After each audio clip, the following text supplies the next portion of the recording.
Hello, welcome to this special, very special episode of Living with Annietude. This is the marathon stream special. We have two very important guests today. They're about to pop in. They are doing a 24-hour marathon stream.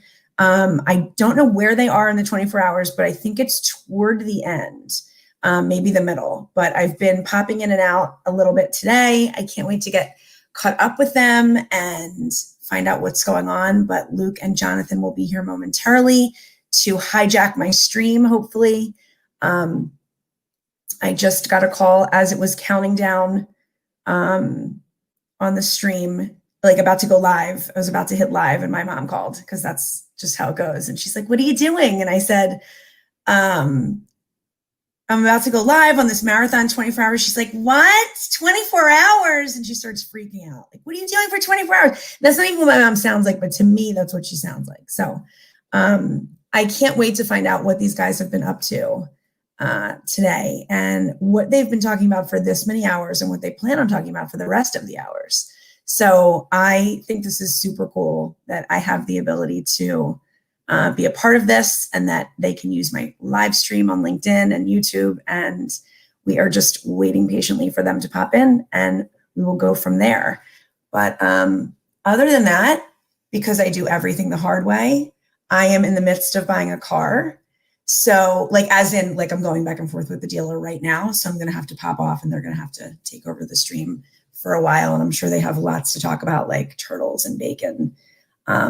Typical Luke fashion, talking about things that matter, lots of stuff, lots of important stuff. And we have a comment already. What's the stream about? I wish I could tell you. It's about stuff. I don't know exactly what they're talking about. They're going to pop on any minute and talk to you about fascinating stuff. And I wish I could tell you exactly what it was, but I don't know. I mean, what do you talk about when you're on a stream for 24 straight hours? Like, do you run out of stuff? Do you get really in depth with stuff? Do you get really deep? Do you stay on the surface? I don't know. I wish I knew. There is Luke, the man of the hour. Here he is. I'm bringing him in.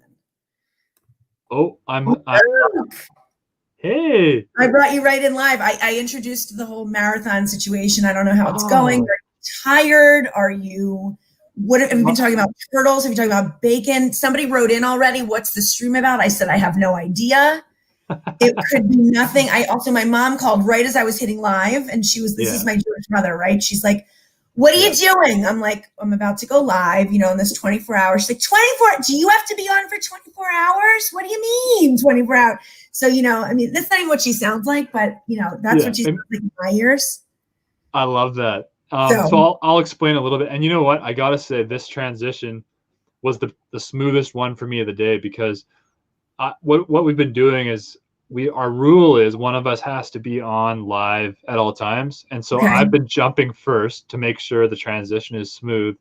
And then while I jump, I've been sharing the new live back in the old live, right? So that everyone jumps with us. Sure. And then also posting in the event. And so there's been a lot of juggling as we do these transitions, but this was the best one because you just went right to live. I didn't have to ask you. You'd already talked to your audience. And I got to say, that's impressive. And so I'll give you that award for the day. You were the most. The gold star. I got a gold star already for the transition gold star. I'm so excited. The best transition entry of the day is awarded to you. There we go. Alistair is already here. On that note, I'm going to quickly share this. Now, here's my question. Here's what I'm not totally getting. So Are you I'm in the midst of buying, this is because I do everything the hard way. I'm in the midst of buying a car, as in texting with the guy right now, back and forth. I'm able to let you guys sort of hijack this, right? I can pop off and you can, we have visitors. No, my wife's just popping in to say hi. Hi. Do you want to come on? Oh, no. No, not at all. She's like, I take pictures. I don't want to be on your stupid stream. Yeah, so you're crazy. What's wrong with you? Is she nice enough to bring you food and tell you to She did. She made me these amazing. I'll see if I can get it on. Oh, look how sweet. Is that what it's like a rice, what do you call it? Like a spring roll with veggies and there's a peanut sauce dip. And nice. She's awesome. I mean, I'm like, man, I didn't expect it either. And I really only had a banana today until like a couple hours ago and a cup of coffee. And we've actually done a cooking segment with John. He cooked some steak and then he cooked some eggs. Like he's been eating a lot and I haven't really eaten yet. So when my wife brought this up, like, oh, that's nice. I didn't expect that. She puts up with you, brings you snacks. That's so sweet. So I have a question. So here's what I have to ask you, what I don't get. So are you able to see the comments and control them? Like if I pop off and buy my car? Yes. Like, are you able to do that stuff on the side or like, am I? Yeah. So what works is we'll get Jonathan in here and then I can see all the chats. So we can actually just interact with the chats while you're off. And that's been working for us. So perfect. If you need to do stuff, feel free. Don't feel like we just appreciate you like letting us hop on and absolutely you can have it. Hijack it if you want. You don't need me.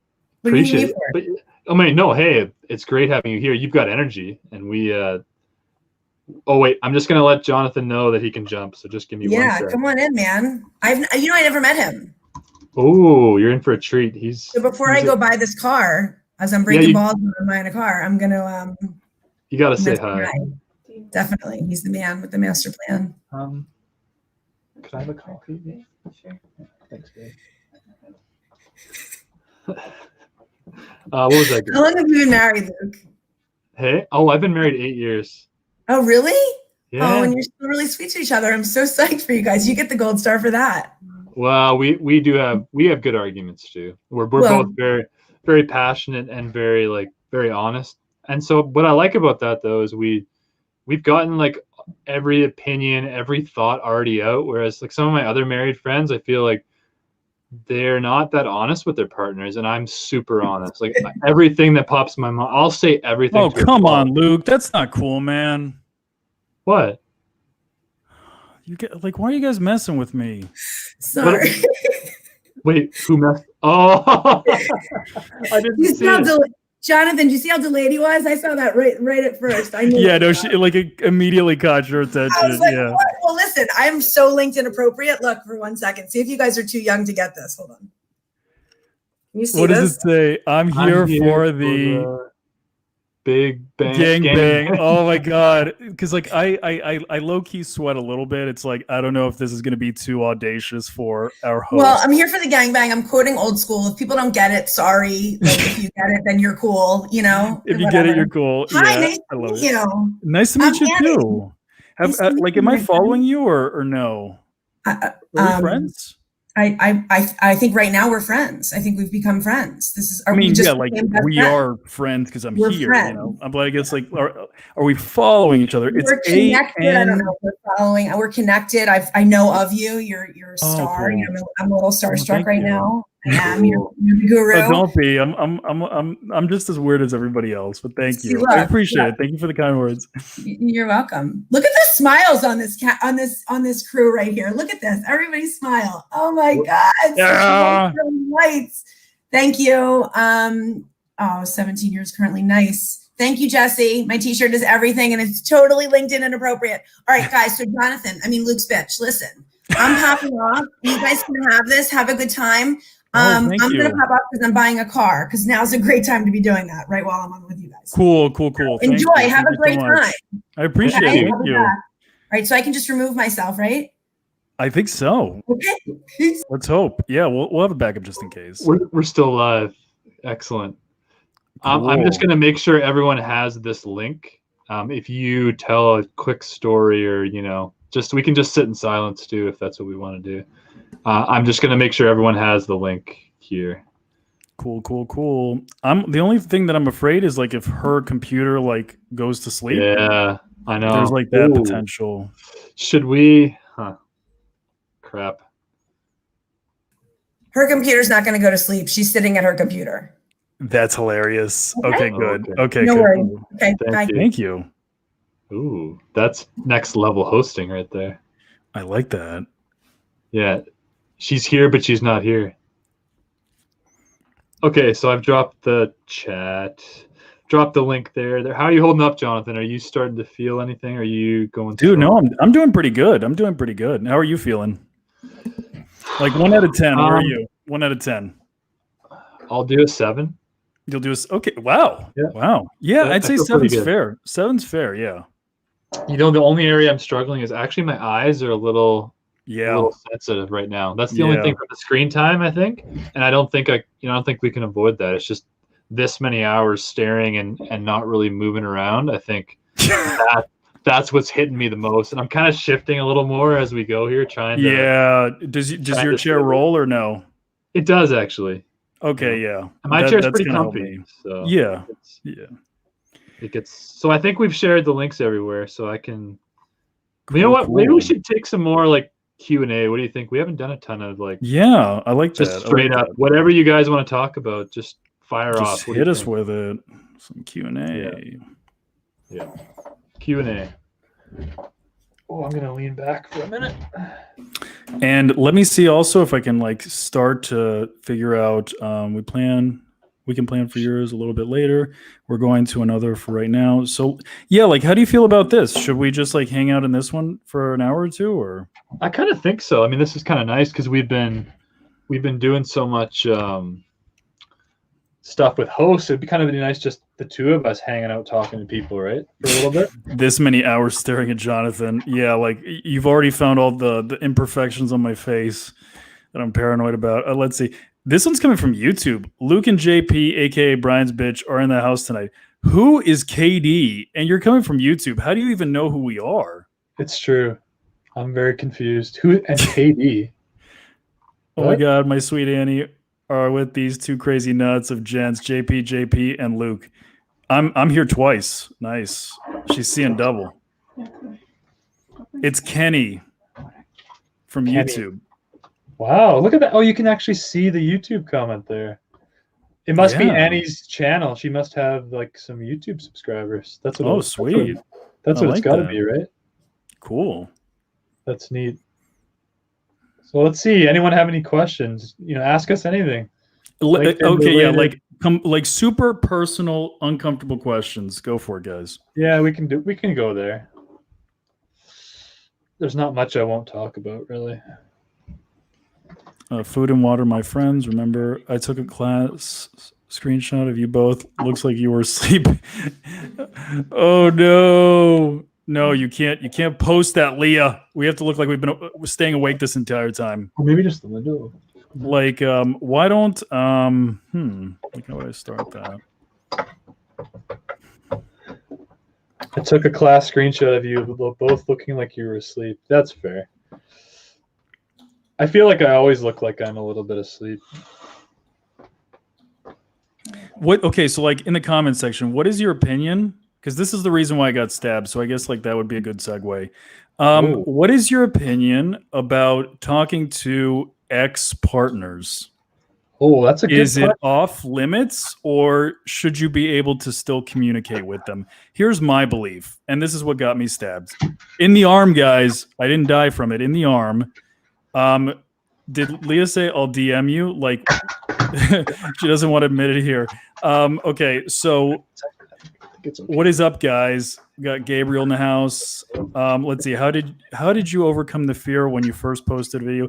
Okay, so I'll pose the question and then we'll answer some of these questions. So yeah, like I want to know in the comment section, like what is the rule about speaking to ex-partners? Like for me, I feel like if you create some distance from you in this relationship, like I don't necessarily see the problem. If you can both be like mature adults about it, like this is a person that was a part of your history. Like maybe the relationship didn't work out. And as long as it wasn't like a nasty ending and you guys were friends, like, sometimes those partners can be the only people that hold that piece of history like that we have. Like that's sometimes why I kept those relationships around, So yeah, I never saw a problem with talking to an ex. And actually, I find a lot of people find it weird when I say that too. Like, I don't have a ton of exes, but I was willing to talk with them because for me, like the relationship was over. Like I knew in my gut when I ended it, and I was the one that ended. I think I've only like 3 relationships. I haven't had many relationships. I think 3 that ended, and I was the one that ended all of them. and I knew that that wasn't the right relationship. So for me, the reason like I liked those people, those women, was we got along and there were certain things that we enjoyed about each other. So I would like them as friends. And for me, the relationship like had no potential anymore. I wrote it off completely. And like I can do that, I think, with my personality. Like I can go up, I've sectioned you into this category. You're Right. never getting out of it for me. So I can do that, but maybe other people don't. And I find a lot of married people get weird with like, oh, you're going to have a coffee with a girl or a drink or whatever. And maybe it depends on your trust level or how open you are. But me and my wife we're super honest. Like we just share everything. And I'll say everything like, yeah, like, I've been talking to this person and we get along and, I don't have any feelings. And we're good friends. Like I'd love to go have a coffee or beer or whatever. And we talk about it and she feels uncomfortable, then she'll let me know. And then I'll go, okay, well, I just won't do that one. But Jill, for me, luckily, she's super cool and laid back about it as well. And so most of the time I just end up going and then, we work it out. So I'm very like open. I'm very open. I like to share everything with my partner. And then we just go, yeah, let's just be open together and trust that if we have a good relationship, then why shouldn't we just be honest? And why should I not be able to have like friends that are women that I think are cool, and just learn how to control like, yeah, we're friends and that's it. I'm not going to cross a line because I have respect for my relationship and where yours is at. And I just keep to that. And I think maybe that's a level of principle that you need to be able to do that, but I can. So I have no issue with it. I love that. Yeah. And I think it's true. Like, for me, more often than not, like I wouldn't go with like another woman to a bar solo, just because it's just, weird. I don't know. Like just me personally, I like if it's going to make my partner uncomfortable to a degree, like I wouldn't want to cross that line. But then like, there's projects that I've worked on where it's, like, for example, like me and Shay, like if she wants to, work on something late at night, like, dude, it's my boss. What am I supposed to say? Like if we need to finish a project, we have a deadline, then, I'm going to be with a woman alone late. That's just, that's my job. So, there's always like those exceptions. So how did you overcome the fear when you first posted a video live on any platform? Natalie, I guess, I always enjoyed it. And I think like one element, and I don't want to get all philosophical like Brian. It's like I'm not that kind of guy, but it's like you need to be like if you look up like the word content, there's like content, which is the information that we put out there, but it also is content. Like we have to enjoy what we're doing and the type of content that we are content with, and we feel like it inspires us and makes us feel good. We're going to do it better. So if you love writing, then write. If you love doing video, do video, but find the one that you enjoy doing the most. People don't have to be good at video to get started. The ones that will succeed are the people that maybe they're uncomfortable with it, but they keep working on it every day. And then in time, they develop more courage and they improve. But, like I'd say that's the most important element. Like you have to really love doing whichever one you choose. If not, then it's just going to become something that you constantly have to search externally for motivation to accomplish.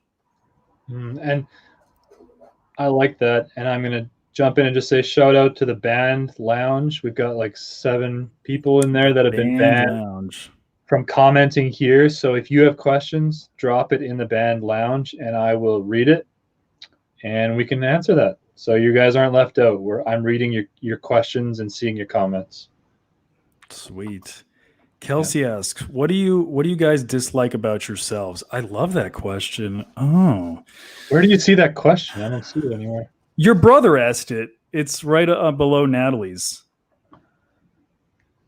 I'm like struggling to see or something. Huh. Oh, I see. Okay, you shoot. I see it now. I shoot. This one's going to be a really strange one, but I do want to give like a piece of myself for the people that are watching, since you're so invested. This is a little bit of an uncomfortable subject, but I feel like I went to Shay's party, right? And like some of the people at the party, like I didn't have a shirt on, and like they were touching me, like touching my body. And that made me very, very uncomfortable, right? I feel like sometimes like maybe it's like an over sexualizing thing. Like you have a certain image, so people feel like they can kind of like take certain liberties with you. And like that makes me super uncomfortable because like in the end, I just feel like a human. So I think I have a lot of challenges like creating those boundaries with people. Like I want to play along to not make anybody feel awkward or uncomfortable. And it's like I laugh along with the joke, but like internally, I'm like, stuff like that makes me super, super uncomfortable. But you just don't want to like rock the boat, but you go home with it. So yeah, I'd say that's one of my things. What about you, Luke? I'm just reading it again to kind of digest it. I like your answer there. I think that's an interesting one for a dude to share as well, right? Leah, I knew you were going to have my back on that one. Yeah. Like why do people think that touching you is okay? That's like not. I'm not a touchy person, so I find that disturbing as well. Like if I don't know you, I don't want to hug. You know, I like this bit of a gap. You know, let's like, you know, do one of these or a little nod. Like that's what I'm comfortable with. So I'm with you guys. I think it's a little strange, especially if you're like touching someone inappropriately at parties. I don't know. I've always found that weird. I just can't. I don't know. Right. Yeah. So, like just like chick goes and like squeezes your chest.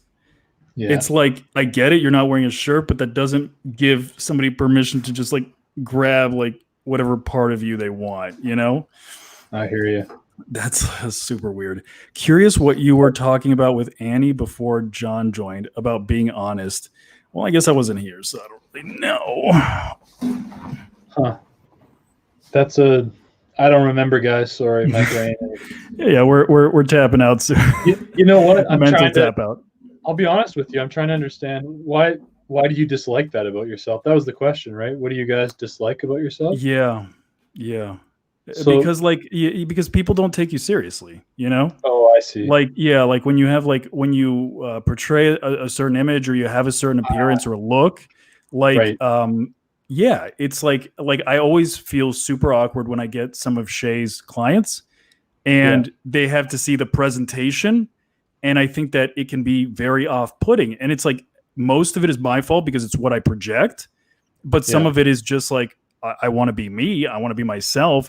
I don't always want the negative attention. I don't always want attention that says, okay, I'm not professional, or the attention that says, because I portray a certain image, I'm not smart, you know? And it's like, that's like an internal struggle. It's like, should I downplay it? I don't want to downplay it. This is me, but I kind of feel like I have to because, yeah. So you kind of feel like you have to downplay who you are a little bit? Yes. Yeah, absolutely. Interesting. Mm-hmm. I feel that. I think I've felt that before. That's a good one. I'll answer. I think, what do you dislike about yourself? I would say for me, it's definitely my inability to feel satisfied. I think that I've always been That's a good one. Bit of a lone ranger, and like I've just wandered a lot, like kind of like a nomadic kind of guy. And the reason is, and even career, and like when Brian was asking those deep questions, for me, it gave me anxiety because as soon as I achieve a goal, I just feel so disappointed that it didn't feel kind of that satisfied. Like I'm hoping to like achieve something and go, oh, like this did it. Now I can just kind of relax and enjoy where I'm at. And instead for me, it's always been, oh, is this it? You know, like even I tell people, like I had the dream to work in Bali on a beach from a laptop for a while, you know, while I was swinging a hammer in the rain and the snow. Like that was my dream. Like, okay, I just want to make this side hustle happen. I want to be in Bali or Thailand working on a laptop and just calling my own shots, right? And so I worked my butt off for years, tried a bunch of different side hustles that failed. You know, I did crypto for a while. That failed miserably. I traded poker online. That failed. I tried to be a web designer. That failed. I was decent at it, but I hated it. You know, I did Forex. I did all the stuff that you try, right? And then anyway, you're everybody that LinkedIn hates. Yeah, I've been all those people. That's why I don't hate them, probably, right? I don't. The reason I don't hate trolls is I've probably been them at some point in some like one of my failed, like I'm trying to be content here experiences. But yeah, so I eventually did reach that goal. I hit it. I was on the beach, and like a week into sitting on the beach in a nice hut on a laptop working, I was bored out of my mind and so disappointed and so depressed. Like, oh, this is it. I'm bored. This isn't fulfilling. And yet I accomplished my goal. So then I made another one. And I think that's my problem is I keep making these goals and like reaching them. And I think I get frustrated with myself. Like, why can't you just be content with what you have? Yeah, because what I have is great, but I'm never content with it, you know? Right. Like that. And that's like, yeah, so many of us struggle with that. It's like, you know, I'm legitimately jealous of the people that can find satisfaction in their 9-to-5 jobs, like kind of like the more simplified stuff. It's like, you know, I'm jealous of them because I think that is awesome that you have found your peace and your happiness, and it didn't take moving mountains, because when you're like one of everybody in this room, because all of you have, I'm sure, an element of that within you if you're here, then it's like, you know, it's kind of like a little bit more, you're always searching for an answer, you know, something deeper. And it's great because it drives you to more success. But at the same time, it's just like, are you ever really going to reach it anyways? You know, I know. You're just going to step the bar higher. I think that's part of it. It sounds bad. That's part of what I've realized. I don't think I'm ever going to hit it on this life. I think I've just accepted that, like, I can achieve moments of happiness. Like, this is fun. This is something I'll remember. And I obviously like the little adventures I do every Sunday, or certain things in your life. You go, oh, that's nice, and I can appreciate it. But as a whole, I don't think I'm ever going to be satisfied. I'm always going to be. I feel like at 80 years old, I'm going to be the guy that's just, this sucks. Like, I need to move to freaking Zimbabwe and start a parrot farm or something. Like, that's going to be me, you know. And I'm going to be that way till I die. I've kind of had to accept it. But it's like what I love. Go ahead. Sorry. What I love about that is like we still define it in different ways. Like I have no intent to travel. Yeah. Like I could do everything from where I'm sitting right now. Like where some people define it as I need to travel, I need to see the world. It's like mine, you know, it's like I could probably accomplish what I want to accomplish with a computer in front of me. So it's really interesting. So if you could describe your personal, let's do like fire round. Let's just answer, like, hit some of these really quick. Fire. Okay. Yeah. If you could describe your personal brand in one word, what would it be? Extra. Boom. Nothing. Extra. Extra and nothing. that persona. Yeah. So Vanessa, really quick. Extra, because I feel like I do way too much. But I would rather feel like I do way too much than not enough. And mine's the opposite. I want my content to be about nothing, because I feel like when you talk about nothing, everyone else feels comfortable to jump in because it's not intimidating. I love that. How many calories have you both consumed so far? This is a great one. I really like this, Nick. Are you approaching 10,000? I have had 3 steaks and a protein shake. So 1,200, 1,800, 1,200. Yeah, I got to be 6,000 plus. What about you? No, I'm super low. I had a banana. So what's a banana? I don't count 200 calories, 220 calories. Okay, a banana, and I've had 2 of these really delightful wraps that my wife made me. They're like full of veggies and stuff. Okay, yeah, and like there's fat probably in the hummus, maybe. Yeah, well, it's like a peanut sauce. So okay, peanut sauce, yeah. And then there's an avocado in the wrap. So you probably have like 650, 700 calories total today. Okay, so like he's hitting around 700. I'm hitting around 6,000. And 2 coffees. 2 coffees. Yeah. So 750, 6,000. We couldn't be any different. I'm obviously extra in every way of the word. Don't be secretive about it. It's not an issue. Yeah. No, what is in the past is in the past. I don't think it's fair to your current partner. It comes down to respect for me. I'm not in contact with my exes. Amen, Rebecca. I hear that. KD is me on YouTube. You know who I am? JP, aka Brian's bitch. Okay, so that's Kenneth over there. That's what it is. My parents divorced 33 years ago and haven't spoke to each other even when they both came to my wedding. But I've always kept in touch with my ex-partners. Maybe it's just a generation thing. I like that. Luke, I love the mug. Alistair Dickinson, CEO, Maximize. That's sad. I have several. Big L. Big L for loser. Whoa. It was just too easy. I can relate. People touch my tattoos. No. So I'm simulcasting this across all my social media platforms. I love that, Gabriel. Tell us how it is. What is we didn't really learn anything from lockdown, and within 2 years are back to commuting and flying everywhere. I don't understand that question. What is? What if? Do you think that's an if? What if we didn't? Yeah. What if we didn't learn anything from lockdown, and within 2 years are back commuting and flying everywhere? So I think that would be great. But I think I'm guessing that is there a suggestion of that's not a good thing? That's what I'm feeling. I could be wrong. Nick, thanks for sticking around. Get some rest, buddy. Let's keep scrolling. Vanessa, you can follow up and clarify that question if you want. Yeah. I hate strangers touching me or hugging me or standing too close. I'm absolutely not a hugger. Awkward wave. Yes. Oh my God. Yes. Yes. That's both of us. Super awkward wave. We could do like an awkward wave. Like we just like keep it going. Leah Turner, that is super weird. Even if we were really close, I totally don't need to touch your tattoos. Thank God. Jacob, join the awkward wave. When you're pregnant and people touch your... Vanessa, join the awkward wave. Have you guys tried mushrooms? You said out of the box questions and personal. What choice of drug was your favorite, if any? Okay, so my list is Adderall, and to be like, you guys want the truth, Adderall and steroids. I stopped taking the steroids when I wanted to have kids, but that created some problems. So those are my drugs of choice. What about you, Luke? Drugs. Okay. What choice of drug was your favorite? So I'm just wondering if this was past tense, and that's the way I'm going to take it, because current, you know what I mean? Does that read like a past tense, or do you think he's meaning current? Let's do past tense, even if it's present tense, just so that your reputation doesn't get damaged. Well, I'll say I don't do any drugs right now, so it doesn't matter. But past tense, I did all of my drugs in a really quick stint in Israel. I actually lived there for 6 months when I was 21. And when I went there, I'd never drank alcohol, I'd never done drugs, and I'd never kissed a girl before. And so when I got there, I completely went the opposite. I drank the first time I drank, I blacked out and I don't remember the night because I drank so much. Wow.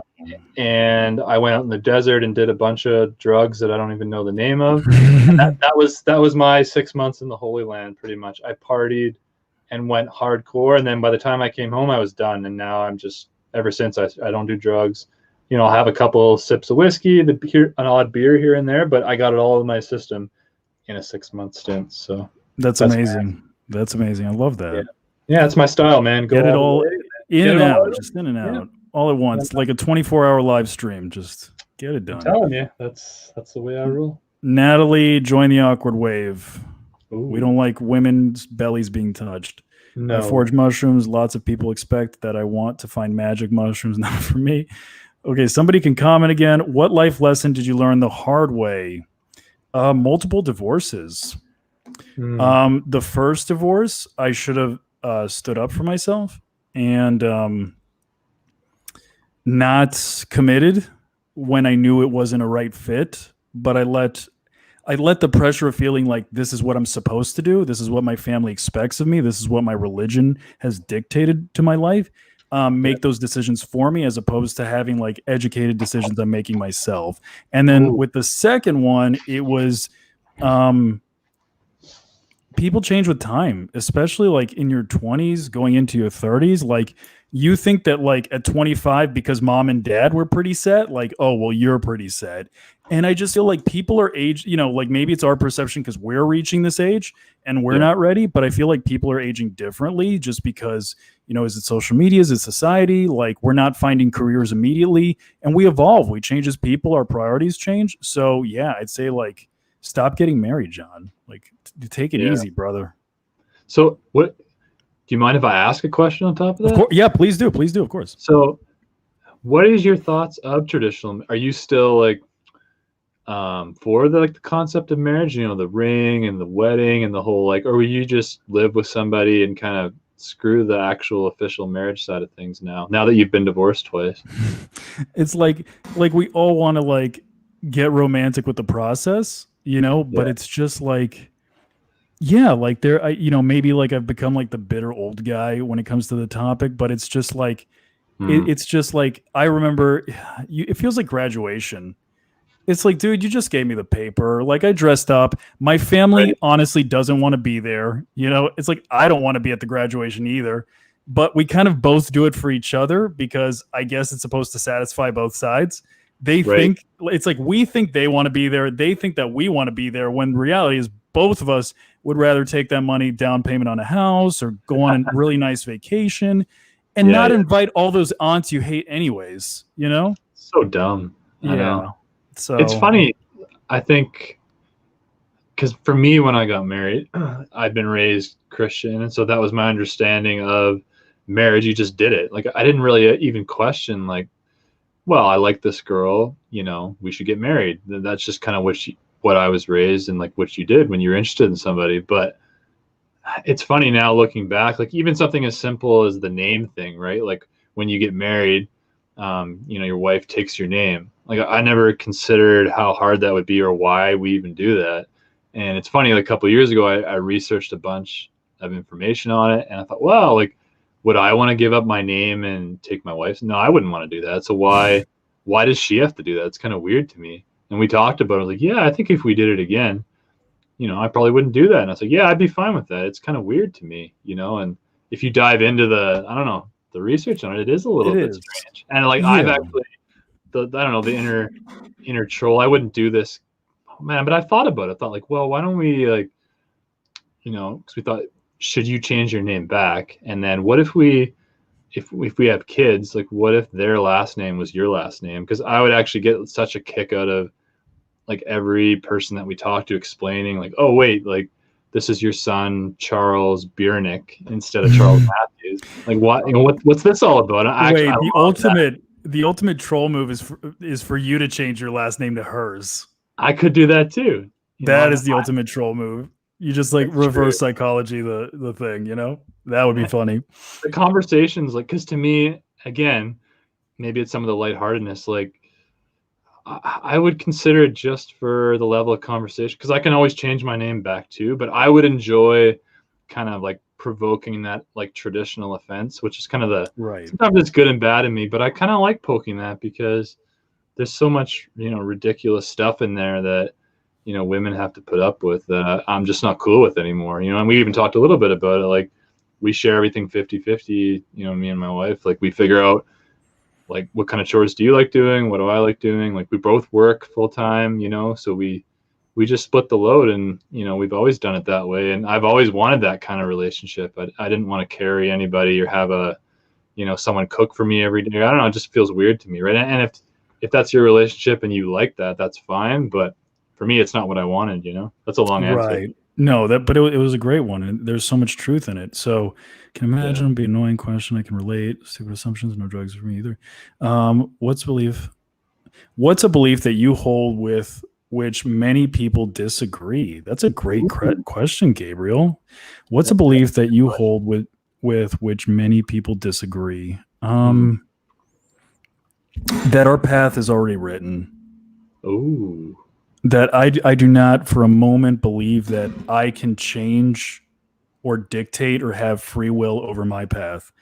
I think that my story's already been written, and there is this, they want us to believe that we have control, but we don't. There's a higher power that's controlling all of this, and that higher power like puts us in certain positions because it's just happened. Like if you've been following the beginning of the stream and some of my stories, it's just like you're just kind of like dropped in the right place at the right time over and over again, where you start saying like it's almost like a create your own adventure story. I love those, man. Like there's only A, B, C, and D. You know what I mean? But like in this case, you always end up in like C, you know, like you have the perception that you choose it, but no matter what, it's kind of moving you down slots and you're going to end up in the same place anyways. So that's my thing. So yours is there's no free will, essentially. Yeah. Ooh. It's all been written. It's all a scam. Okay. I was kind of going more like the religious approach. You go with it's all a scam. I go with my story's been written. Like one just sounds so much better than the other. It does, and it's funny, right? It's that different way of looking, because to me that sounds terrible. Like I hate the idea that my story is already written, and to me then like, well, I may as well just die if everything, nothing that I decide or There's nowhere to go with this. Yeah, like there's no creative freedom in it. But I know what you mean. It's just that's the extreme side of me where like I don't want that. I don't like that. But what's a belief that I hold that many people disagree? Well, there's many, but nothing's popping in my head at the top. You know, it's weird. I would just say trolling, I guess. I think everyone's super upset about bullying and trolling and all this stuff. And I actually think it's great because I think trolls expose how stupid they look when you just allow them to be themselves. And I like social, like I would want the extreme, like just open it up, you know, let everyone be who they actually are, because then I can find out really fast and I can block you and get you out of my feed. And within a little bit, you're all gone. And so like, I kind of like the open Wild West style of things, you know, and even with trolls, like I don't mind someone jumping in and telling me, hey, Luke, you're an idiot. You suck. Your content's terrible. You know, you should never write again. To me, I laugh at that. It's funny to me. And I just deal with it. Either if they go too far, I'll block them, or I'll just engage and have a laugh and move on. And I think that is controversial because I think, especially right now, there's a big, well, you know, everyone hates bullying and all that. And it's not like I'm pro bullying. I guess it's just more I'm pro. Let's just teach people how to deal with life, because life sucks sometimes. And no matter what you do, whether it's online or in person, like there's going to be an office bully or a business bully or, you know, a competitor that's beating your butt down, and you have to learn how to take the heat and deal with it in a positive way. And I think the more we try and shield ourselves from it, the more power you actually give to bullies, to me. So I love that. Yeah. No, and I mean, there's a lot of truth to that. Like, you know, I remember like somebody made a video about me on LinkedIn about how my advice was bad. And that was really? Like they like went hard on me. Like they were just like, this guy, like basically like, you know, despite appearance and stuff like that, like he doesn't give good video advice.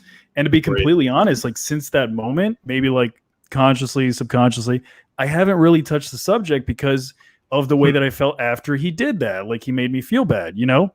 And it's like, you know, but you always revert back to the point of, you know, nobody that is doing better than you is going to criticize you. And I know that that's like a generality and it's not always the case. You know, more often than not, it is, and it certainly was in this situation because despite the fact that he kind of went hard on me and kind of like criticized me, that was the only, like that was his highest performing post, and he's never had a high performing one after that. And so I feel like, you know, to some degree, and it's not trying to say like I was like validated or like vindicated through the experience, but it's just like, yeah, you know, like maybe sometimes like karma has its way of working out, you know? So yeah, I like that. We can end on that. What was the first live band you saw? Oh man, I don't know if anybody even knows this band, The Rocket Summer. That was I've never heard of them. Okay. Yeah, Rocket Summer was good. It was like that emo music. Yeah, you know, it's one of those. What was yours? I've never seen a band live. Wow, really? Other than just I'm in a pub and someone's playing, but it's not on purpose. Right. I've never purposely gone to see a band. Wow. Leah, I want to hear what yours was. I want to hear what Leah's was. Okay, so Luke, I could tell you played. The fun should be in trying. Yes. Yep. Goals, something to aim for. I firmly beginning to believe it's all about the process. It is about the process. I like that. I love Kenneth's comments. Always seeing it live in the cultures of other places. Yes. What about coffee bean farm in South America? Oh, that's right. Spoken about, Luke? Yeah. So I've done a few posts on, you know, and again, it's coming back from that place of discontentment. Sometimes I post and I'm like, oh man, I want a different life because I just constantly, like I said, battling that. And so I've done a few posts where I either want to move to the Yukon and start a tiny house movement and like be a tiny house builder and like build a whole community and build some farms and stuff. Or, you know, I wanted to move to either Costa Rica, Guatemala or something and buy a coffee farm and figure out how to do that. And kind of like live stream the whole thing and build the whole thing on it. So it's still in, like, I have this list in the back of my brain of like things that I'd love to do before I die. And it's still on that list. I guess right now, because of the state of the world, like there's just traveling's not really happening. Right. So I'm kind of leaning into this. Well, I'm in my wife's closet. I've got stupid hats on and chatting with strangers on the internet. That's kind of where I'm at. Yeah. Very, very fitting. Yes. Let's see. Rebecca Bryan, if ever does, he can hire me to translate for him. I love that. Just a message. That's true. Okay, so Vanessa writes, hey, Vanessa, I've just endorsed you for 49 skills. It would be great if you could do the same for me. Don't know this guy. Why would I hate this LIBS of endorsements?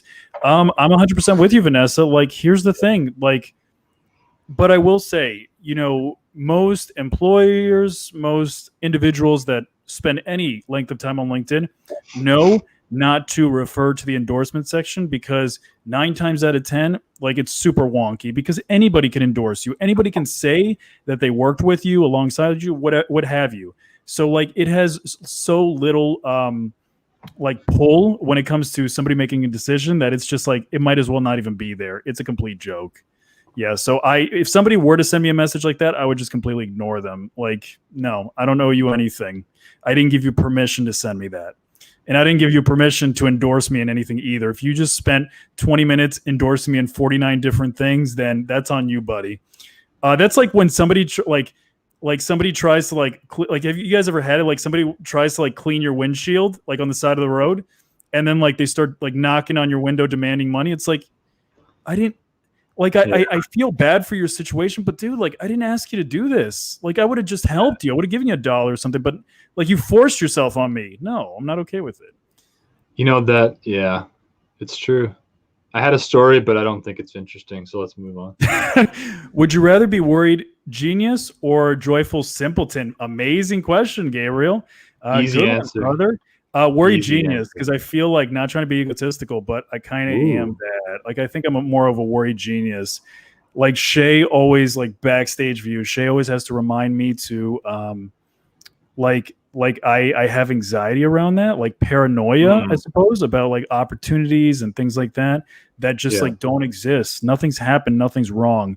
But I think that, like, even like medication can take you there, and that's why we have to be careful with stuff like that. So What about you? What about you, Luke? I'm also a worried genius, but I wish I was a joyful simpleton. I really wish. I always kind of crack a joke, like, I think everyone should have one kind of ignorant, happy friend. And that sounds bad, but honestly, like, there's people that I've had in my life that they're just happy, and they don't think that deep. Like, honestly, they don't wake up in the middle of the night like I do and think like, what if I died today? Where am I going to go? Like, I'll just think that out of nowhere, or I think, oh, my life is stupid. I should tear it all down and move to Costa Rica right now and build something new. Like, I'm always like thinking on a different plane. The worried genius, or the brain's always moving, and I wish sometimes that, again, I could just be simple and not worry about all that, and just, hey, my life's good right now. I don't need anything more.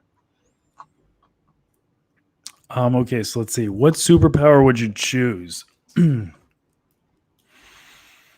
And one sec. Thank you to everyone for the comments. I see that we're a little bit behind the live where you are at live. I think we're like 15 minutes behind your questions, but we got lots of time here. We're moving through the questions, so if you asked one, just hang in there. We have nowhere to go. Hey boys. Hey Eddie. Hey. How are It's you? been working well. Thank you. Yeah, you're welcome. I have to tell you, I'm very impressed, because it has been like it seems I do 4 or 5 lives a week. Like, and Okay. you got to keep it going, and you're doing a great job, and it's very interesting. I've been like doing car insurance stuff and trying to figure out this car thing, and I've been wanting to jump in like every 5 minutes, but I wanted to let you do your thing. But it's also, I want to let you know, it's interesting enough that I want to jump in and answer some stuff. So way to go. Good. Yeah, feel free. And feel free. Yeah, we'd love to have you jump in and fire away. That's good to hear that it's interesting. It is. It's good stuff. I loved hearing your answers, and I can't say I agree with every single one for me personally, but I love the honesty. I appreciate it, and I love it. I love the interaction you guys have going on. So thank you for putting this on my channel. Thanks for having us. You're a lifesaver. How you guys doing energy-wise? By the way, I have to introduce you to something which both of you should have, since you're doing a 24-hour marathon. Ready? Let's hear it. Now, granted, you can't always look as much of a librarian as I look like. However, Can't pull it off. You might look like handsome librarians. So these are blue light glasses. Okay. Oh, that's exactly what we needed. Yes. We were just talking about that. Yeah. I didn't know that you didn't. If I knew you guys didn't have these, I would have totally like overnighted them to you. Like you need these protect the baby blues. They protect the light eyes. They like, and because it's. Do we all have blues? We all have blues in the room? That's interesting. Oh yeah. No, I'm a green. Oh, thank you, Vanessa. I love women that love other women. Yes. Thank you, my sweet more girl. That energy. Have a great smile. I appreciate that. So go on. I don't want to interrupt you, but if I jump in. Yeah, of course. Jump in at any moment. We welcome. Okay. All right. So I'm going to stay for a little bit and hang out because this guy's not getting back to me. You know what? I'm just going to let him wait. Just let him wait. Cool. So we're answering. What superpower would you choose? I think. How do you not choose fly, dude? How do you not choose fly? Well, that's a quick answer. You've thought about this, Annie. Well, I have little kids. You have to understand. We talk about this at breakfast like every other day. Yeah, that's fair. So you're ready. You're ready with this one. I wouldn't go with flying, like especially if you're happy where you are, right? Like flying seems like it'd be overrated. Well, if I may, I will have to add that I don't think either of you are exactly what I would call happy where you are, since you've commented on that. So if I may jump in and say that I disagree with you because I think that, and I want to make one comment about that too, by the way, if I can, and we'll get back to this. Do it. Yeah, please. But I will say that I think that it's really important that you don't chase happiness, because I don't think that happiness is a state of mind. So I'm a really strong supporter of the fact that there are moments, right? And those moments that you can grasp onto in your life, and you have to be really, really present in order to grasp those moments. And if you can grasp onto them, you can find happiness and contentment in those moments, then you understand what life is about. But if you are chasing this, like I've said this before, and it's probably linked inappropriate, but like inappropriate, but like if you're happy all the time, you're on cocaine. Like it's it's not a state of mind. So people that are chasing that often find themselves disappointed. And when it comes down to it, the bottom line is like, you just have to go, wait a minute, like this is a moment right here, right now that I can grasp onto and put in my pocket for later. But I can't always be in this state. And that's what makes you be able to appreciate those moments and that happiness. Does that make sense? It does. I like that. That was good. I will take that. That's a good word to chew on. Dropping those Annietude bombs. It's deep. Yeah, it was deep. I feel like there was some life experience behind that. Yeah, well, I think I have some age on you guys, so I can come in with a little bit more experience. I have a failed marriage as well, and little kids, and about 9 lives. I've lived the life of a cat, so I can come in with a little experience. But I will tell you that it's not easy to get to that point. That's the thing. It's not easy, and people don't really want to work for it. They want to say I just want to be happy. And it's so good that you recognize that you just aren't there yet. That's awareness, that's self-awareness. Yeah. When you can realize that's not really like a state that I'm chasing. What I'm chasing is contentment. Right. And just sort of like satisfaction and contentment in things. Then it's like you start to really enjoy the moment a lot more than if I can, and then you're just never in the present. That's true. Yeah. And that's like such a contrast from Brian, right? Like, so cool to have somebody get like a completely different perspective. Cause Brian was kind of like, okay, well, where do you want to be like down the road? What's your North Star?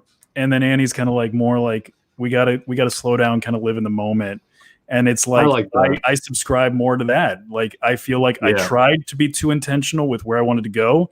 And it's like actually the process of slowing down and letting the current kind of lead you sometimes is actually so much easier than trying to row against it all the time, trying to stay on a clear path. It just doesn't work like that, No, and you know what, guys, it's a practice. Like, I think that's what people forget. Like, it's not like I just can't do that. I'm not mindful. I can't be in the present. It's a practice every day for me to be centered and be here, right here with you guys. Like, people get very stuck in the past and they get weighed down with a cloak in their past, and it weighs them down, and they carry that around. And then they get really stuck on, what am I going to do in the future, both of which are important. But if you can get here, then those will sort of all come together as one, and you can be in the present moment and you can appreciate where you are. And that comes a lot with parenting, I have to say. which, you know, Really? I mean, it really, you get really into like the if you can practice it, if you can get in the present moment with your children, because remember, they're in the present. They're not worried about what happened 5 minutes ago. They're not worried about that carefree attitude. Yeah. They're like, listen, Mom, that looks like shit. Like, take that Yeah. off. You know, like my 10-year-old's like, Mom, you don't have any subs. I'm like, excuse me, I don't. That's hilarious. And yeah, he's like, he's watching right now. He said hi. I don't know if you saw the comment, but Sammy Lee definitely popped on and said hi. But he's like, Mom, you don't have enough subs. Like, I got to put something on TikTok for you to get subs. And then he's like, Mom, I just got out, my phone went on, I got all these noties. I'm like, what? Like, that's you know, hilarious. he's like in the moment right there. Right. He's not worried about, you know, and an 8-year-old is walking around like she thinks she's, you know, she's dancing around like she's a unicorn and like thinks that she's getting one for her birthday. So Dude, we need that energy. We need that unicorn energy. So how do you think we where do you think we lose that when we grow? You know what I mean? As we transition, life gets to you, and then this bill and that thing that's due, and that professor beats that is it out of you. and the fight that you had with your wife, and then the thing that you have to do, and your mom's giving you crap, and everything gets in the way. That's the problem with people that can't be in the present moment, is all the shit weighs you down and gets in the way, and all of that anxiety. And I'm not saying to anyone that thinks that I'm saying I can do that so easily. I am not wired to be in the present moment. I am wired to be all over the map. I'm anxious. I have depression. I have all of those things, but it's a practice every single day for me to be right here. And let me tell you something, there's nothing I'm more focused on than you guys in this conversation right now, right here. This is a moment. Like, this is like, we're making history on LinkedIn right now. This is like something we need to be appreciative of. You know, we've always kept that perspective. Yeah. And I think that, like, you know, a lot of, like, I feel like, at least for me, and I'm sure a lot of can relate to this, like, we lose that spirit when it, like, through expectations, the expectations of others, that kind of like, it takes the place of where we want it to go and forces us in a direction that we feel like we have to go. Like mom and dad's expectations, friends' expectations to do this, do that. It doesn't align with our values or our morals. And like, we start to lose our identity as we continue to get pushed and molded into who we're supposed to be as opposed to who we want to be. And then it's the safe option, right? Like, you know, we want to play it safe because it's comfort. But then, and of course, like with your mom and dad, you know, it's so funny because like what I've learned is like, you know, you have to trust everything your mom and dad say because they're supposed to be protecting you. But then when you make a recommendation to them, it's like, well, you're not going to trust your kids the way that they trusted you, especially like when you're on the other side. You know, so I think it's really cool that like as a mom, you listen to your kids that say, hey, Mom, you need more subs. Like that's not, that's not like a typical characteristic. You know, like my parents would have been like, you know, like you're a crackhead, you know, you don't know what you're talking about. They would have put me down and put me in my place as opposed to like embracing that stuff and listening to what I was thinking, you know? So, well, do you know what? Great points. Awesome points. You're very evolved in that way. I will have to say that everything that you're saying, there's one theme in everything that you guys keep bringing up. I mean, of course, not when we're talking about the mushrooms that people have done, but like, what, you know, when you're talking about all of this happiness or listening, being awareness, all those things, there's one theme. It's all in your self-worth. So when you have self-worth and you have, and this is what I've come to at like 42, I just turned 42 last week. Like when you can come to this place where you're like, I am valuable. What I have to say matters. And what I know about myself and what I feel about myself is worth. And I know what I bring to the table is important. I know I, as a person, am important and I matter and I have a voice. When you know that truly, don't just say that, but when you know it, then all of the rest falls by the wayside. And your parents, you can respect them and you can value what they have to say. And trust me, I'm the queen of this. All I did was everything that I thought my parents wanted me to do. Right. So like now I can say, you know what? I'm making decisions for me. For the first time, because what I have to say and my decisions matter. And then when I have that, I'm secure about anybody can say anything to me, you know, and it's not like, I don't care. Of course I take it in and I decide, okay, this is where I'm going to apply this, or that doesn't matter as much to me, but it's all about your self-worth, you know, like where you're stemming from and how you feel about and what you put out to the universe. Right. So true. So true. Okay. I want to jump. We got another question, and it's actually from my wife, Jill. She's hopped in the comments. Yeah. So she says, if you could be an animal, what would you be and why? I'm listening. That's an interview question. When you go on interviews, a lot of times they ask that question. It's true. So are you ready? Are you ready for that answer? Because I'm not. I should have been ready, but if you could be any animal, what would you be and why? Like, I'm going to go with the obvious one. I'd want to be a lion, king of the jungle, something like that. There's still something gentle about them. They're still gentle appearing, like cuddly and fluffy. But you can do a lot of damage, and many are fearing you. Is that what you want? Maybe. Is that what you want? Yeah, he wants that. Like cuddly on the inside, but yeah, like there's a distance that people keep, maybe, Yeah. I don't want them touching me, not too close. Yeah. I'd go with a hawk. A hawk. Yeah. I would have gone with like what's the animal that it's like it's like it sticks around, a vulture, Like a vulture. You're waiting to chew on my carcass. Yeah. Okay, so why a hawk? Why a hawk? Well, I went with a bird because as far as predators go, other than humans, you're set, right? You don't have to worry about, and I guess a lion doesn't necessarily either, but like I want to be above everyone else. So if you're in the sky, you can see. I want to be above everyone else. Hashtag humble. But I want to be able to see everything, right? I like to see what's going on and kind of be a little bit outside of what's going on. So I feel like the hawk can just come out and kind of coast and really quick. Glide around, and they can just see what's happening and kind of dive in when they want to. And I kind of like that. I like that style of kind of floating and moving around and then jumping into places, I guess, periodically. That's kind of my style. So, and hawks are like vicious when they need to be. So I'll go with that. I would choose a dolphin. And I'll tell you why. Dolphin is very symbolic of like kindness and balance and harmony. And I love that. I definitely have some bite to me. There's definitely like a little bite in there. Like if something were to attack me, but I lead with kindness, and I love to be part of a team, and I like when there's harmony. And so I'm a dolphin. I like that. I think that's a good one. I had a couple people message and say that you were their favorite host so far today, Annie. So they're loving your vibe and your energy. You're bringing up the energy in the room. So you know what everybody's calling that these days, Luke? It's called Annietude. Annietude. Yeah, you know it. No, thank you very much. I'm excited. I actually hadn't done any LinkedIn Live until I hopped on with Annie and Travis. What was it? 2 days ago? 3 days ago? I'm pretty sure it was yesterday or Thursday. Yeah. So 2 days. You're asking the wrong one. It was Thursday. Yeah, a couple days ago. So it was my really first fun. live. You guys were great. We had so much fun. It was a lot of fun. I definitely feel like now, what are we?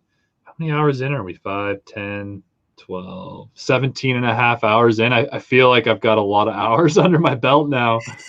You're like comfortable with it, right? Like I told you, I was thrown to the wolves by Gabe and Michael. Like, so I was like, here you go. And then you're live. And then, it's like, you just sort of get used to it. And you're like, this is it. Like, we're just chilling. We're just That's the way to learn though, isn't it? I think you just got to dive in. That's a cool gaming chair. I know about gaming chairs because my son. Yeah, that's right. Where did John go? He's not allowed to get up. That's not part of the rules. Actually, it is. So what we've been doing is that one of us has to be on screen at all times, and we've allowed for every 4 hours, we're allowed up to 20 minutes to go to the washroom and get coffee or whatever. And I think he's taken 2 breaks thus far. He actually made some steak for a while, and I don't know what he did the second time. So I've only hopped up once. Part of his 6,000 calories. Yeah. Yeah. He's well, like, let's see what 6,000. Yeah. Agreed. Let's see what other questions are in here. All right. Let's see. We've got if you see my son, give him a shout out. Sammy. Alrighty. So we got Leah Turner's. The higher power is Jeff Bezos and Mark Zuckerberg. Oh, that's funny. On your side, you can see everything. You can see YouTube and LinkedIn comments. Yeah. I can see. I don't see any YouTube yet, but what is the one? This is from Vanessa. This is interesting. What is the one metric, if any, that you follow on LinkedIn? The one metric. So I'm assuming that means likes, followers, analytics. Some sort of measurement. Well, what about you? Do you follow any of that stuff, Annie? Do you care about any of that? Well, remember we sort of talked about this. We did a little. I don't want to say I don't care. I don't want to say I don't care because I think that's not really accurate. I would say that I care about quality for sure. Like Travis said that when we were on together, you know, it's definitely, but I don't do any of those. Like, I think there's probably reports and things you can do where it's like, I get the most interaction at this hour. I can tell you that I think I get the most interaction when I post videos, and I get the most interaction when it's first thing in the morning, and I get the best engagement and most interest then. Other than that, I follow no metrics. It's like, it is what it is. I think I'll do a weird one. Mine is I like to see when someone shares my post. So I've had a few people share the post and then add like, oh, I really love this comment from Luke, or like how he said this really impacted me. And I think sometimes when the comments, like, I mean, I love comments, but sometimes they get lost when I'm going in and I'm wanting to chat with everyone and engage. And then when I see a share, it's kind of so abnormal because most people don't do that on LinkedIn. It kind of stands out a little more. So I guess that's the one metric that kind of I noticed. With the algorithm, which I can't even stand talking about, because the algorithm of LinkedIn is that there is no algorithm. That's what my opinion is. But that when you share, it gets lost. Like that's why when people share your stuff, there's not a whole lot of engagement, or there's not as much. They don't quote unquote like it when you share someone else's post. Yeah, they don't reward it. That's why I like it though. That's why I noticed it. So you. Yeah. It's so you. I love that. John, are you back? He's muted. Okay. I'm back. Yeah, I'm good. Yeah. I feel like that question was too dumb. Okay, I won't say that. We'll move on to another question. What job did you always want when you were growing up? From Jacob. And then we have a hi from Sammy at YouTube. Hi, Sammy. Sammy! That's my boy. What's up, Sammy? Sammy. Let's hope that mom subscriber count climb. Seriously, get me some subs, man. Yeah, Sammy, tell us how we're doing. If we can get any over there. I don't know if we have any impact. Just what I want. You guys want a lot of 11-year-old subs? A lot of 10-year-olds? Yes, king of the 9-year-olds. We got them. We have the 5th grade cornered. Yes. So, okay. So what job did you always want when you were growing up? I wanted to be a WWE wrestler, and that kind of came true. I work with my childhood hero. It was cool. Nice. Yeah. What about you, Luke? What did you want to do? Well, following my theme, mine changed a lot. I wanted to be a hockey player, a firefighter, and a carpenter. How close did you get? Firefighting, I could have done it, but actually both my uncles are firefighters, and now my cousin's a firefighter. Could have done that, but I'm far too nomadic. I realized to do that, you had to basically commit to a community service and all that, and I just could never commit to that. So I bailed on that pretty early, and then hockey player, I wasn't good enough, and we didn't want to spend the money to go to. In Canada, it's like a big deal, right? You got to pay for power skating camps, and like it's a really expensive sport, and you got to commit to getting up at 4 a.m. and it's just the money involved in someone making it in hockey. It's a ton of money. Like anyone that's made it, their parents have just poured money into their process. So it's good to know. I just didn't quite. I was good, but not that they could. My parents couldn't have paid for it. They could have. I guess we just didn't do it. It is a big investment. It's like lacrosse, it's like your parents got to be on it, and you got to really, really invest in those kids being committed and into it. And some people just can't do it, or don't want to, or don't choose to. It's a lot. And like my dad coached soccer for me for years. So he was really involved. My mom was a good athlete too. And so they're super supportive and involved. It's just, it just never happened for hockey. I don't know. Oh, Smashing Pumpkins. I love it, Leah. Smashing Pumpkins. That was your first concert. What about Annie? What about you? How much did you align with? What did you align with? Like, what job did you have? Like, want to have as a kid? Okay. I thought you meant first concert. My first concert's pretty badass. I got to tell you, you guys won't think it's badass, but it'll be like retro to you guys. Do both. Okay, so I was like every other kid, and I wanted to be a veterinarian. Like, doesn't every kid want to take care of animals? I don't. I mean, it was like so lame. But we're talking about my a little kid wanted. I was like wanted to like pet dog. But my first concert, you ready? You might not even. All right. So Jodeci opened up for. We're getting old school here. This is 1988. Jodeci opened up for Boys to Men, who opened up for MC Hammer. Oh my God, that is that's like this is 1988. MC Hammer. Now think back this many years, okay? The MC Hammer came down from the ceiling in like a spaceship type thing. Now this is something that would happen today. There's like pink is like coming from actually flying, but like this is not something that went on then. And he came down in like this spaceship thing and came out in like his like suit with his like hammer pants and like, oh my God. So super cool. Jodeci was like dancing real sexy on this stage, and it was totally inappropriate for 11-year-olds, but that was my first concert. I wonder if you guys are thanking everyone's engagement today since you have been blowing up LinkedIn. Yeah, we've been trying to make a really healthy effort to thank everybody along the way, and we are super, super grateful. I had no idea that it would be as good as it's been.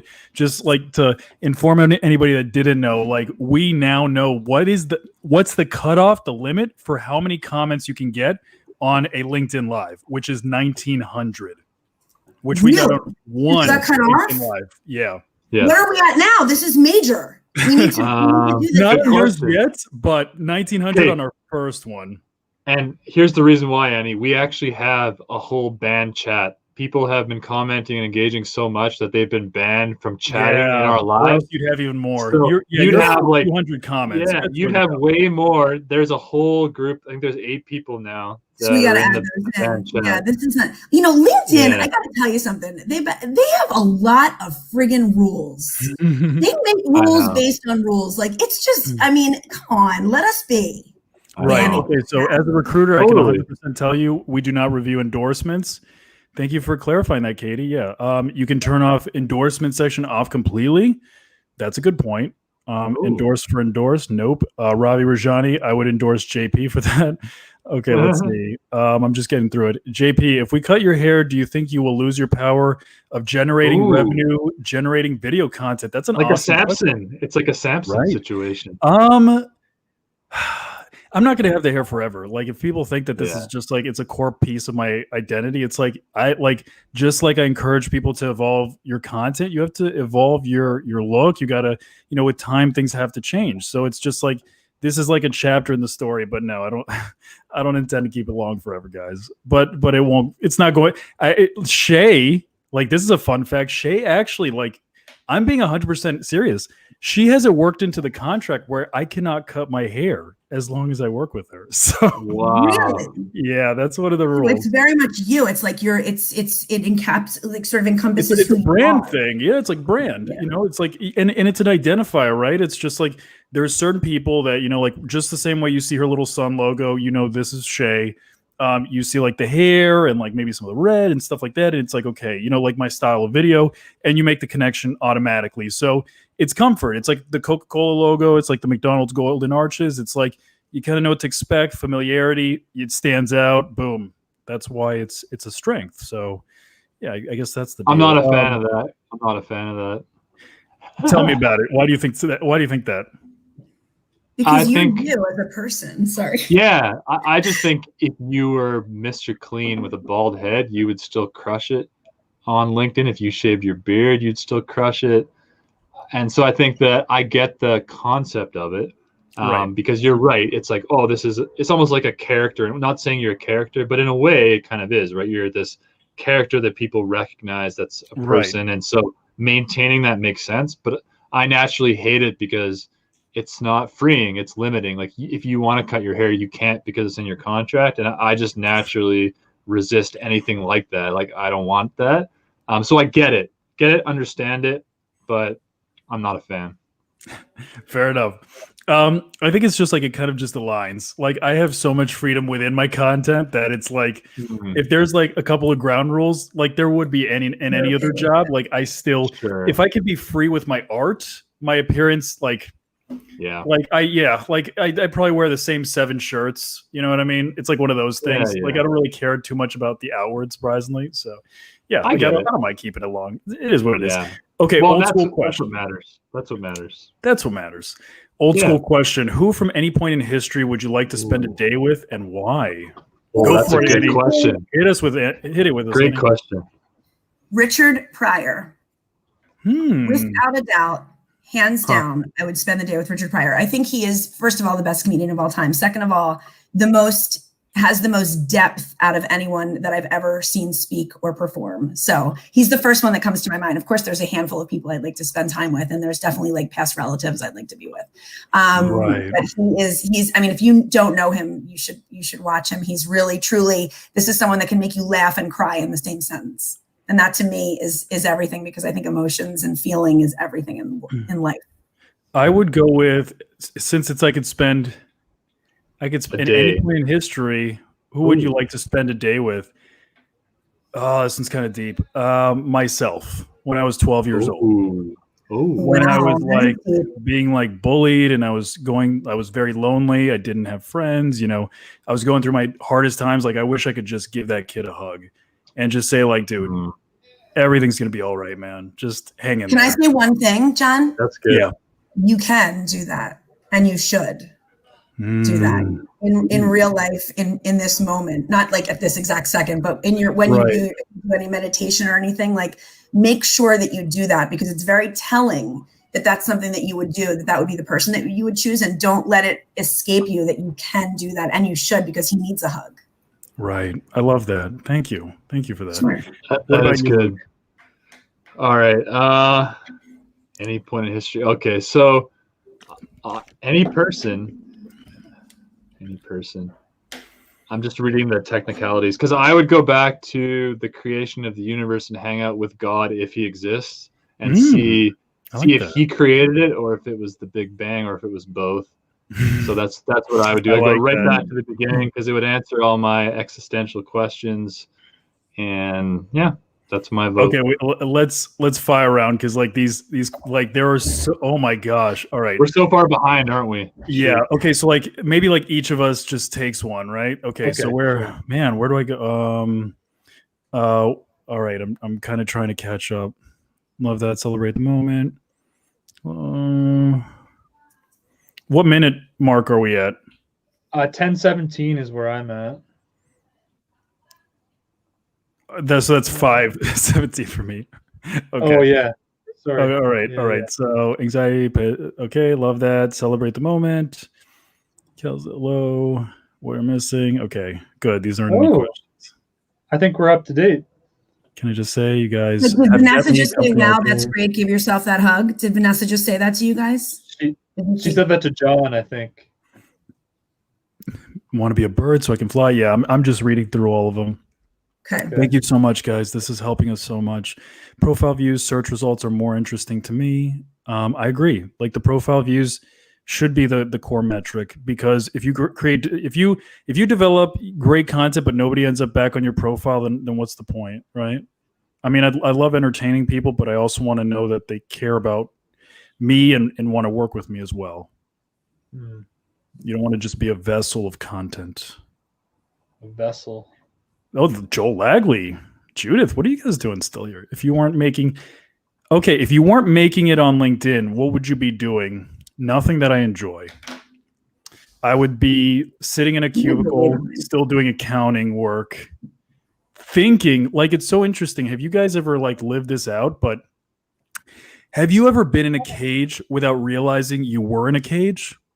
Not even like super Stockholm syndrome level, but it's just like, I think when I was working as an accountant, like, you don't notice the bars surrounding you until you see somebody on the outside walking around, right? Right. And then you're like, wait a second, there's a much bigger world out there that I could be exploring. And then you see like kind of like the deficiencies in what you have. And I think that's what happened when I saw like Shay and other creators on LinkedIn doing what they were doing. I started to recognize that like those bars around me started to become more apparent. And then it's like I wanted what they had on the outside. And that's like the creativity, the self-expression, and all of those things. And so if I wasn't on LinkedIn, I don't know that I would, like, I'm sure down the road maybe, but not anytime soon that I would have found like my outlet. What about you guys? I'll let Annie go. That's really, I mean, I would argue that we're sort of always, I mean, I'm going to go back to my main theme, which is that self-worth piece. And I'm sorry I keep bringing it back to that, but that's so the center of everything that we're talking about. And it's like, I think that you're always caged unless you get to that self-worth place where you can say, I really dig myself. Like I hang out with myself. I really like who I am and I like what I'm doing. And maybe I'm not exactly where I want to be but I value who I am. And then that's when the cage walls start to fall and you're not stuck. Right. Because you're really always stuck until you value yourself in relationships, in what you're doing professionally and what you're doing personally. You're always going to be stuck in your own way if you don't have that self-love. Does that make sense? I love that. Yes, it does. Yes, it does. I love that.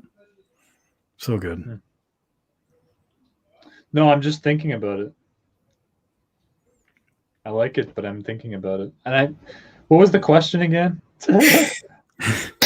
It was too deep. Like, if you weren't on LinkedIn, what would you be doing? If you weren't making it on LinkedIn, was how making it. Yeah, there you go. So I'm gonna pick out the making it and say I'm not making it on LinkedIn. I'm just on LinkedIn, and I think that what is making it. That's what sticks out to me. Not even like what would I be doing, but I guess that's more the point. What would I be doing? You need to take a step back, Luke, and recognize like how successful you've been at this, right? Like you need to think about like that first post you created where it's like it got like next to no engagement and you didn't have people invested in you. So here's the thing. Let's dive into it because I think your self-love thing is good. I think that I would say I'm super secure in who I am and what I'm about, but I definitely struggle with the valuing what I put out, I think. So to me, I actually don't get much of a kick from, hey, I started it with no views and now a bunch of people care what I have to say. To me, it's still like I can shoot from the hip because I'm just always surprised that someone cares about something that I have to say. And so I think that that's something that I always struggle with. And I think it's something that I'm working through, and I'm recognizing that, people enjoy this. And there's something in here that causes people to appreciate the way that I communicate or the way that I write stuff that kind of creates this community or people feeling comfortable to share. And so there's something there, but I think like I'm always sharing from the standpoint of like, well, this is just me, hanging out,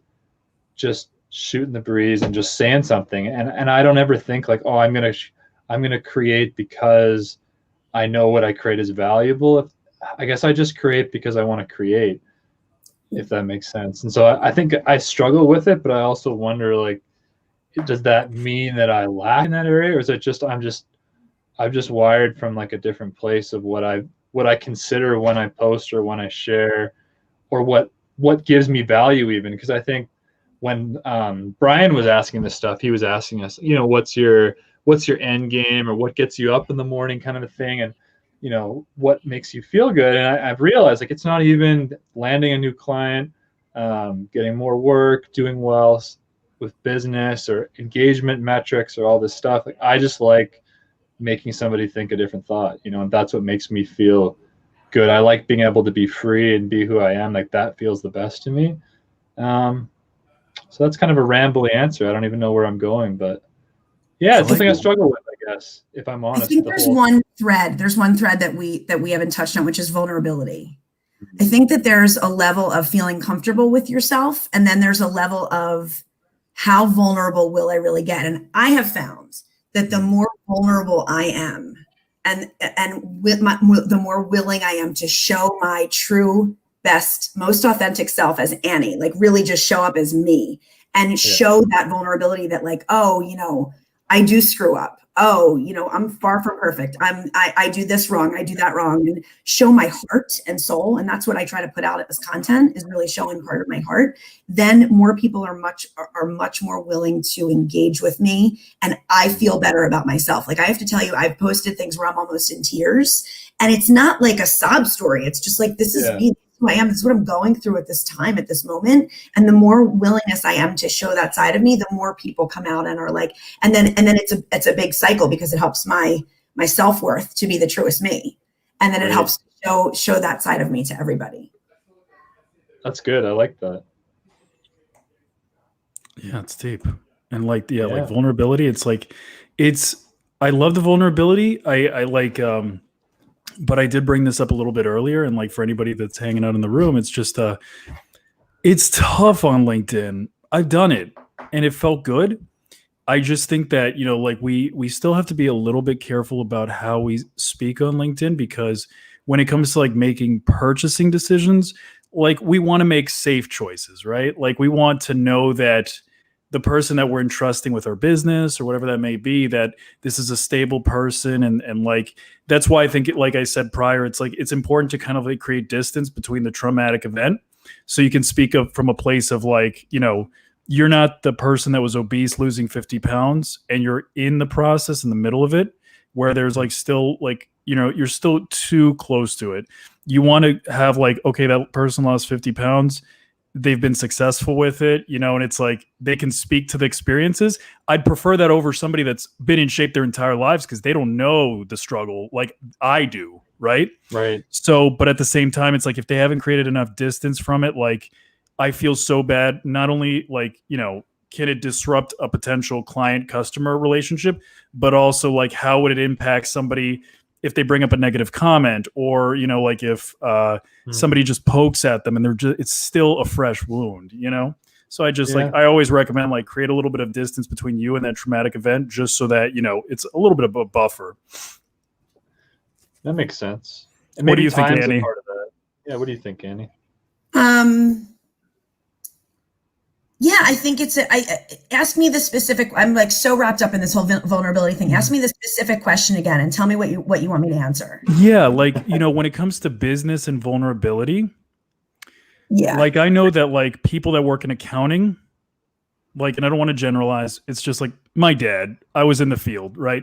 People that work in accounting, they're not like, if somebody's vulnerable on social media, they may interpret this person as unstable. Right. So like doing business with somebody that's vulnerable on social media will concern them. It might scare them away. Where vulnerability, like it pushes that agenda almost, like you need to be more vulnerable, but that could potentially cost you business. Yeah. So we need to monitor how far we go with it, I completely understand. And this is about boundaries. This is about understanding, and there are things that I think about that I maybe don't say. I have personal boundaries. I have things that I hold very close to my heart that I might not share with the world, but I am as vulnerable as I'm willing to be. And I've made that choice. And if there's somebody that sees me saying, I'm going into the 42nd, year, I'm going to turn 42 tomorrow. And I want to tell you that a lot of doors have closed, many have opened, and whatever I express, right? I've decided that. And if somebody doesn't want to do business with me because they see that as weak, then I don't want to do business. Right. It really vets out the people that would not be good fits. You don't have to go through the phone calls. Yeah, like start a business relationship and then find out later on like it didn't work. Yeah, I just don't want. I'm saying that truly from my heart. I don't want that business, because that is not weak. Me expressing myself and showing vulnerability is absolute strength. So if somebody sees that as like that, I'm good. All set. But does it question that you're like, if you know that they're going through like a really traumatic divorce, let's say, would you question their reliability? And I'm playing devil's advocate. I'm going in the extreme just for the sake of the conversation. I think that's an amazing conversation, because there's such a fine line. There's also something to be said about that person if they're willing to share, like, I'm going through a rough time, but this is who I am right now. Like, does it make them less reliable? Actually, I think it kind of, to me, like bolsters their reputation in my eyes. Like they're being real. I mean, let's stop lying. Let's stop acting like I'm not going through this divorce, or my kid isn't in psychiatry depressed, or I'm, or this other deal fell through and I'm a mess over it. Like, let's not lie about it. Let's be real. And when you can show up as real, then the customer or the other person says, oh, I'm dealing with a human. And then you have emotional connection. I think that you will attract like the most evolved humans, but that like it may be a matter of like it's not going to be a numbers game. You're not going to attract a bunch, but you want to attract a bunch, but you'll attract the right ones, right? Well, I mean, do you want humanless sort of? Do you just want that's the thing? Do you just want the numbers? Do you just want, or do you want that empty connection of, let's make the sale, like this person's really strong? I think it depends on like the service. Yeah, like there's certain services like my mechanic where I want it to be just very black and white. Like fix my car, I pay for it, I leave. And then there's things that need more of a human element where it's like, okay, it's less transactional and it's more relationship based. Well, let me ask you this, John. Let's say you have a mechanic around the corner. I'm going to bring it back to your point. You have a mechanic around the corner. Right. And he does great work. Right. Okay. And you're going to get your car fixed. He's done great work. You've known him from the past. He makes a social media post about a divorce he's going through. Right. And it's just a really tough time. Does that make you say he doesn't do the same work as a mechanic? No, and I think that the difference is that I have the built-in relationship already, as opposed to it's a new relationship. I think that if it was in like the beginning of the process, I don't have the built-in trust or affinity for the individual. Where if the first exposure that I got to them was a vulnerable post, then that's where I'd have to challenge it more. But if it's somebody I already know, then that totally changes the context. Yeah, I would totally go with it. Absolutely. When the trust has already been established and built, they're reliable and they're going through a challenge. Yeah, I think that changes the story. Absolutely. It's a fair question. But yeah, that's a good one. That's a good one. Yes, let's have those uncomfortable conversations and put everything on the table. I love it. That's my girl, Rhonda. Rhonda is no joke. Let me tell you something. She follows, like we support each other through everything, and she's legit. She's no joke. She will put it down like it is. Have a great night, people. Legend, King of the Hill. Take care, buddy. I don't know what time I'll it is be back, over there. guys. Keep going, okay? Got it. I got this. Right, Thank you. I gotta go buy this car. Bye. We got it. All right. All right, guys. It's just you and me right now. Let Luke, take your break, buddy. Take your break. I've been taking a few minutes here and there, so you are more than entitled. And I'm probably going to eat something like around 7:30, so I'll probably take another 10 around then. How are you feeling about this? Like, have we been pretty fair about the breaks? I feel like we really haven't taken any. Yeah. Like we ain't over here breaking any rules. No, we've definitely been on because we said 4 hours, right? Every 4 hours. Yeah. We're allowed 20 minutes. Right. We've been sticking to that for sure. Like I haven't taken many for sure. No, but you've taken far less than I have. Yeah, but you haven't broken them. So I think we're good. Like these self-imposed rules, I love them. So let's part see. of the fun, isn't it? We got 23 people, 24 people in the room. Guys, really? Where are the questions? What hour is the marathon on? Is Luke going to I think it's so funny that everybody thinks that you're the one that looks tired when it's I don't feel well. Like, I don't know why there's this perception that I'm okay and you're not, because I've seen it more than once. Like, hey, Luke is looking kind of tired. Luke is kind of tired. I think if you analyze our eyes, my eyes do look tired. But I always naturally look a little glazed. Everywhere I go, people walk up to me, hey, man, you want some weed? Because I naturally look a little bit stoned. That's hilarious. That is, but not long-term marijuana use.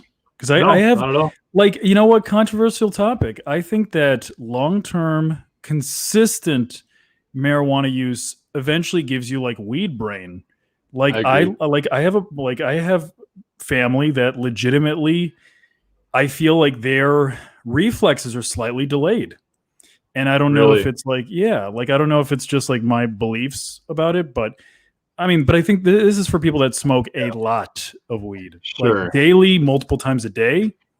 Yeah. I'm surprised how coherent both of you guys still are. You know, that's the surprising part, because we have not stopped talking for 24 hours. Right? What does that say about us, though? You know, like we literally have not struggled to talk for, 18 hours now? And we reached 18 like there's hours. Always something to say. Wow. 18 hours, man. Did you ever think you could do a live for 18 hours? No way. On LinkedIn.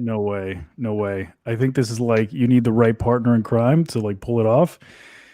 Yeah. And I couldn't have done it alone. I think I like to think that I could have done it, but I definitely could have. Like I need even the transition. Well, maybe, but I don't think it would have been as fun. Honestly, this is way more fun. Like I feel like bouncing off each other. Way better and have fun with this. It's been good. Okay, so what hour in the marathon are we? So if you do 24 minus 18 hours in. 18 hours in, guys. So we have 2 hours left in this hangout lounge, and then we're hopping on with LinkedIn. What is it? Insomniac with Joe Need, something like that. That's amazing. We're getting there. Yeah, man, we're close. You are correct. There's such a thing like weed brain. I love it. This has been nonstop, Joseph. Yeah, that was the idea. No breaks. Let's see. I'm surprised how coherent both of you are. No manipulation or ulterior motives. 6 hours until the end. Sorry, I got disconnected. Kelsey Lip says, I'm really enjoying this conversation and I loved Annie's input on all the subjects. Love that. I think it's just as hard trying to keep up with this as a viewer for so long. It should be harder. You were wise and did not add alcohol. Correct, Vanessa. That was a good call on our part. I was actually busting out like the White Claws at 12 a.m. 18 hours ago, and I knew that'd be a bad call. I have my whiskey ready, but I don't know. I just haven't felt like dipping in yet. So maybe I will. We'll see. Yeah, like as we're slowing it down for the night. I'll have to celebrate a little bit at the end. So we really should. Yeah, I'll take a shot. I'll take a shot. I think so. This is worth it. This is crazy. Oh, let's see. What did you enjoy the most about the lockdown? Great question. Faith Decker has entered the room. Oh, that's fun. I like Faith. Oh yeah. This is a Luke fan. Yeah. By the way, I think Vanessa has been with us for 15 hours. I think I read that somewhere in the chat. Way. It's so what? Wow. Thanks, Vanessa. Yeah, thank you. Thank you for Correct me if I'm wrong. Correct me if I'm wrong, but I think I read that correctly. Wow. Okay, so what did you enjoy the most about the lockdown? Cultivating these relationships. Like when the lockdown started, I was like a newbie on LinkedIn. I think I had like 4,000 or 5,000 followers, and now I'm up to 50, more or less. So yeah, like I'd say that I was able to build everything I have here now. So very grateful for that. I think alcohol would make it easier. Same for me, man. I think lockdown. Am I going to answer that, or we've moved on? Was your answer? No, you're answering it. Yeah, you're going for it. Okay. For me, it's the same. Like I think once I accepted that I wasn't going to be able to jump around Europe this summer, because part of why we moved here, and we live 15 minutes from the airport here, we thought, hey, let's just milk Europe. Let's hop. It's cheap Ryanair flights. Like let's have some fun here. And then lockdown hit, and we couldn't really do that. And so for me, I just leaned into the online world. Like, well, why not build my business? And my wife Jill's leaned into kind of her own discovery of her hobbies and things. Vanessa, since 9 a.m. Wow, you're a beast, Vanessa. You should get an award just for being a part of this. That's like we've got a faithful crew, and that's well done. That's a long time. And something that I was already saying, like if there is something that I want to do for the folks that have been sticking around, I really want to try this, Luke. Like at the very end, I want to see how many people we could bring into the room that have stuck around since the beginning. And if we could all just take like a group photo, man, like that would make an insane LinkedIn post. I think so too. I think we should definitely do it. Let's make sure we do that. Yeah. And Luke, you're taking that one, buddy. You're taking that one. You're going to do that post. Sure. I'll do it. No problem. Yeah. That'll be a cute one, man. Keep it in the photo album. Oh, for sure, man. This is crazy. Right. I actually can't believe this many people have stuck around. Just me and you. We literally I thought we would do way more kind of games and need to fill time, but we've literally just been talking life for 18 hours. Like it really proves your point that like you could literally talk about nothing, have no plan, no LinkedIn strategy, and there's a market for it. But I think that these people you had to do something to get them invested, right? True. Judith only missed 4 hours. Okay, Judith, Jacob, all of you have to be a part of that group photo at the end. I think Kelsey has been here since 11 p.m. EST. So far, the winner, I would say, she was here before we were. I think so. I think she's been here almost every hour. Right? She's like, she was hanging out with Travis in the pre-show, Yeah. Can we agree? Well, she might have taken off for an hour. I don't know. Kelsey, you gotta come clean. You got to come clean because then you would technically get the award for the longest. Yeah, that's true. Swipe it from us, right? Right, just swipe it right under us. Then we both have to get the tattoo. How would that end up, dude? I know. You know what? I wonder what we should do here. Like, I was gonna open it up for like dream interpretation hour or like you know, we could go into analyze, like we were going to create a juke profile and, you know, do some silliness. It's a juke profile and just start trolling everybody. You're doing most of the talking, engaging in the conversation. What about this? Why don't we, let's look at the LinkedIn feed. I think that's fun. Wait, do we need, oh no, we can share the screen. Yeah. I was going to say, do we need Annie, but we actually can. Should we do it on our phones? Is that going to be smoother than the share the screen? I wonder. I'm going to try it and see how it works. Why don't you give it a try, and then I'll just look at what you're scrolling, and we can both. Actually, I can. How should we do this? I'm just wondering if dual screens is going to kind of crash the stream. So, what do you think? I guess like now you guys can see like how many profile views I get. I get about 10 grand. What are you looking at, Luke? Let's see. Well, let's see where I'm at. Yeah, everyone says they get a ton of profile views. Mine are never that high. I'm at 7,953.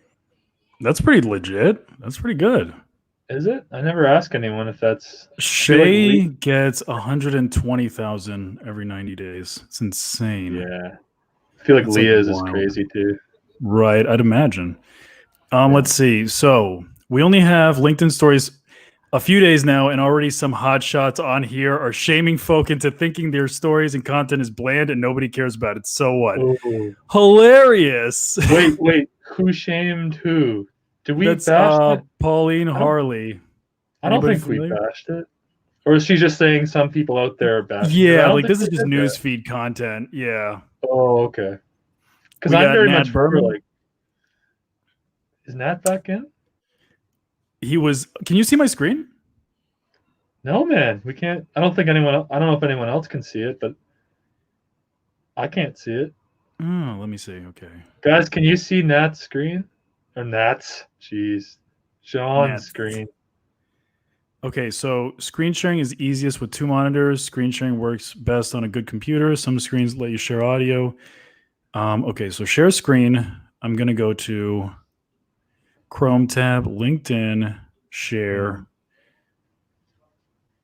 Can you see my screen or not yet? Or not? Hang on, not yet.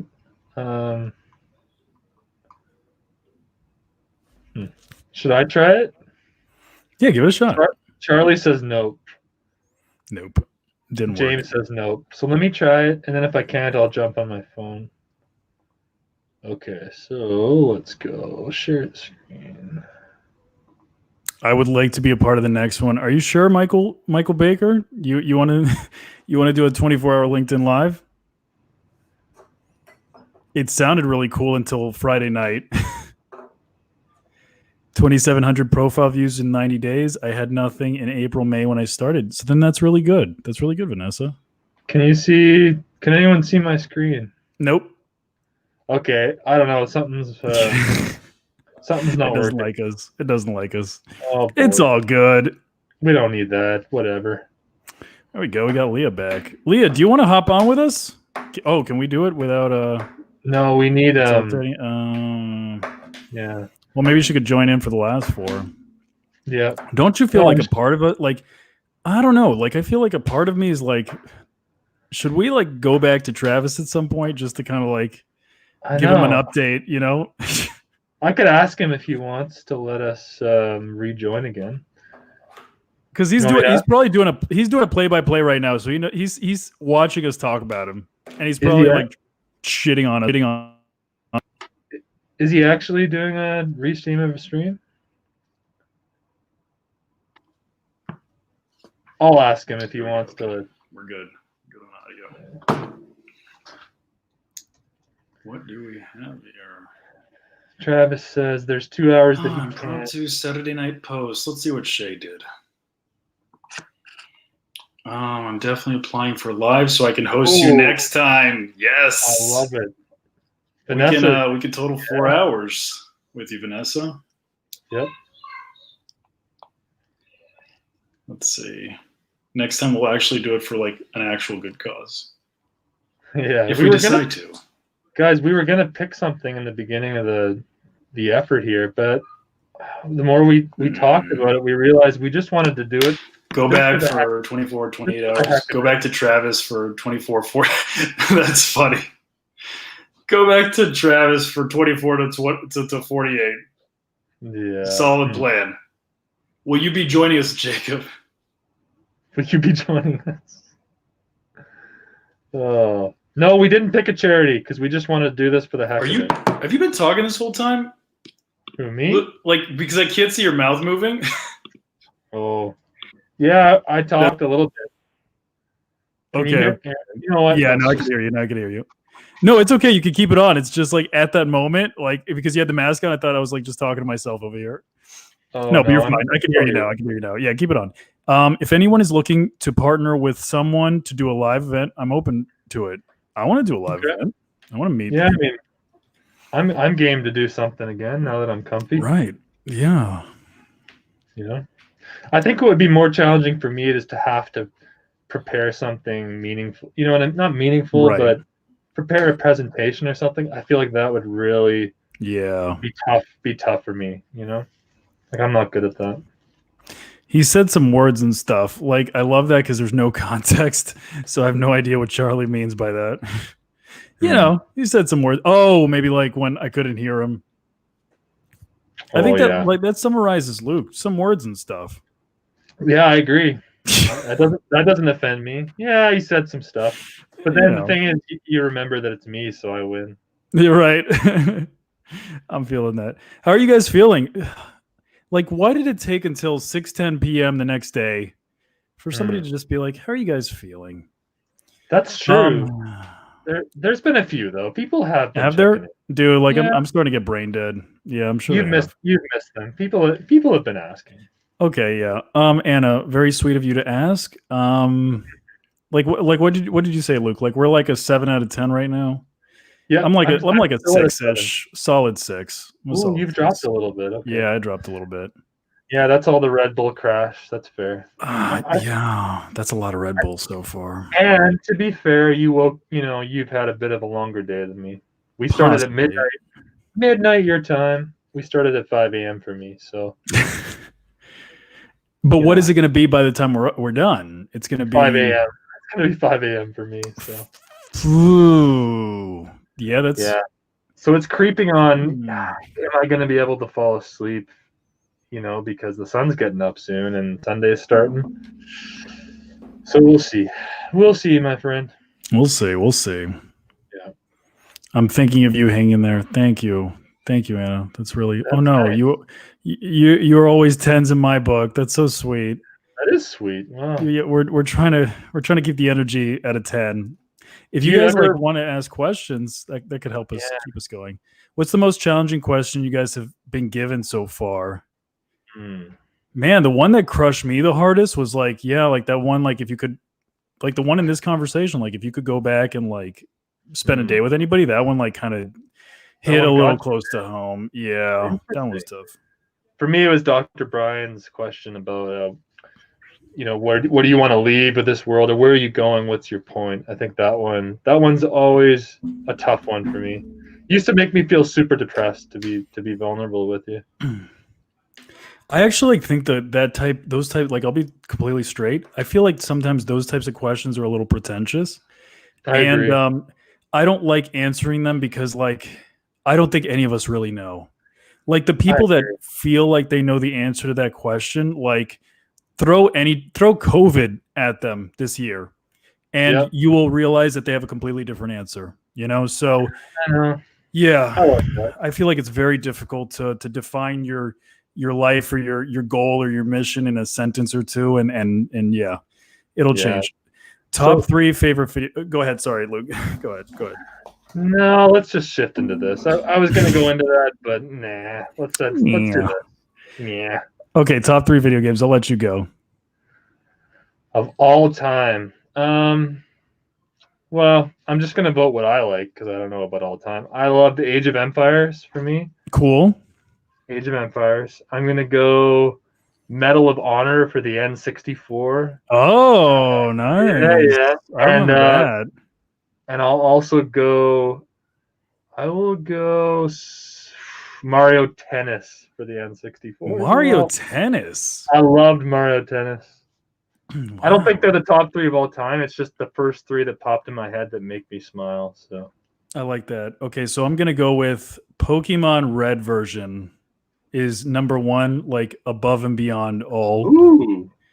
Pokemon Red, and it had to be Red version. I ain't playing none of those like new ones or like not even yellow, gold, silver. No, it had to be Pokemon Red. Okay. What are the other 2?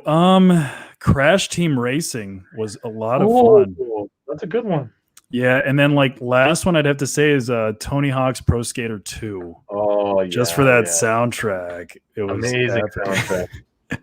I like your choices. Yeah. So what was the goal of doing this event? To see if we could. Yeah, that's it. That was kind of it. It was just to see that we could. And also it's just like, there was no financial gain that we were searching for. This is just like, I think like when people see our content and like, especially like when they'll judge us for like me, not Luke, but me for pods and, like I'm maybe like selfish or you have like that influencer complex. Like this is just proof that we legitimately love what we do. And like, while other people would spend a Saturday doing something that would be considered more useful, like we want to hang out with you guys, and what I love about this is that Leah's been with us for most of it. Like that is, here are people that have legitimate influence on LinkedIn and they don't need to do this kind of stuff, right? Yeah. Like they don't need to. They're already proven.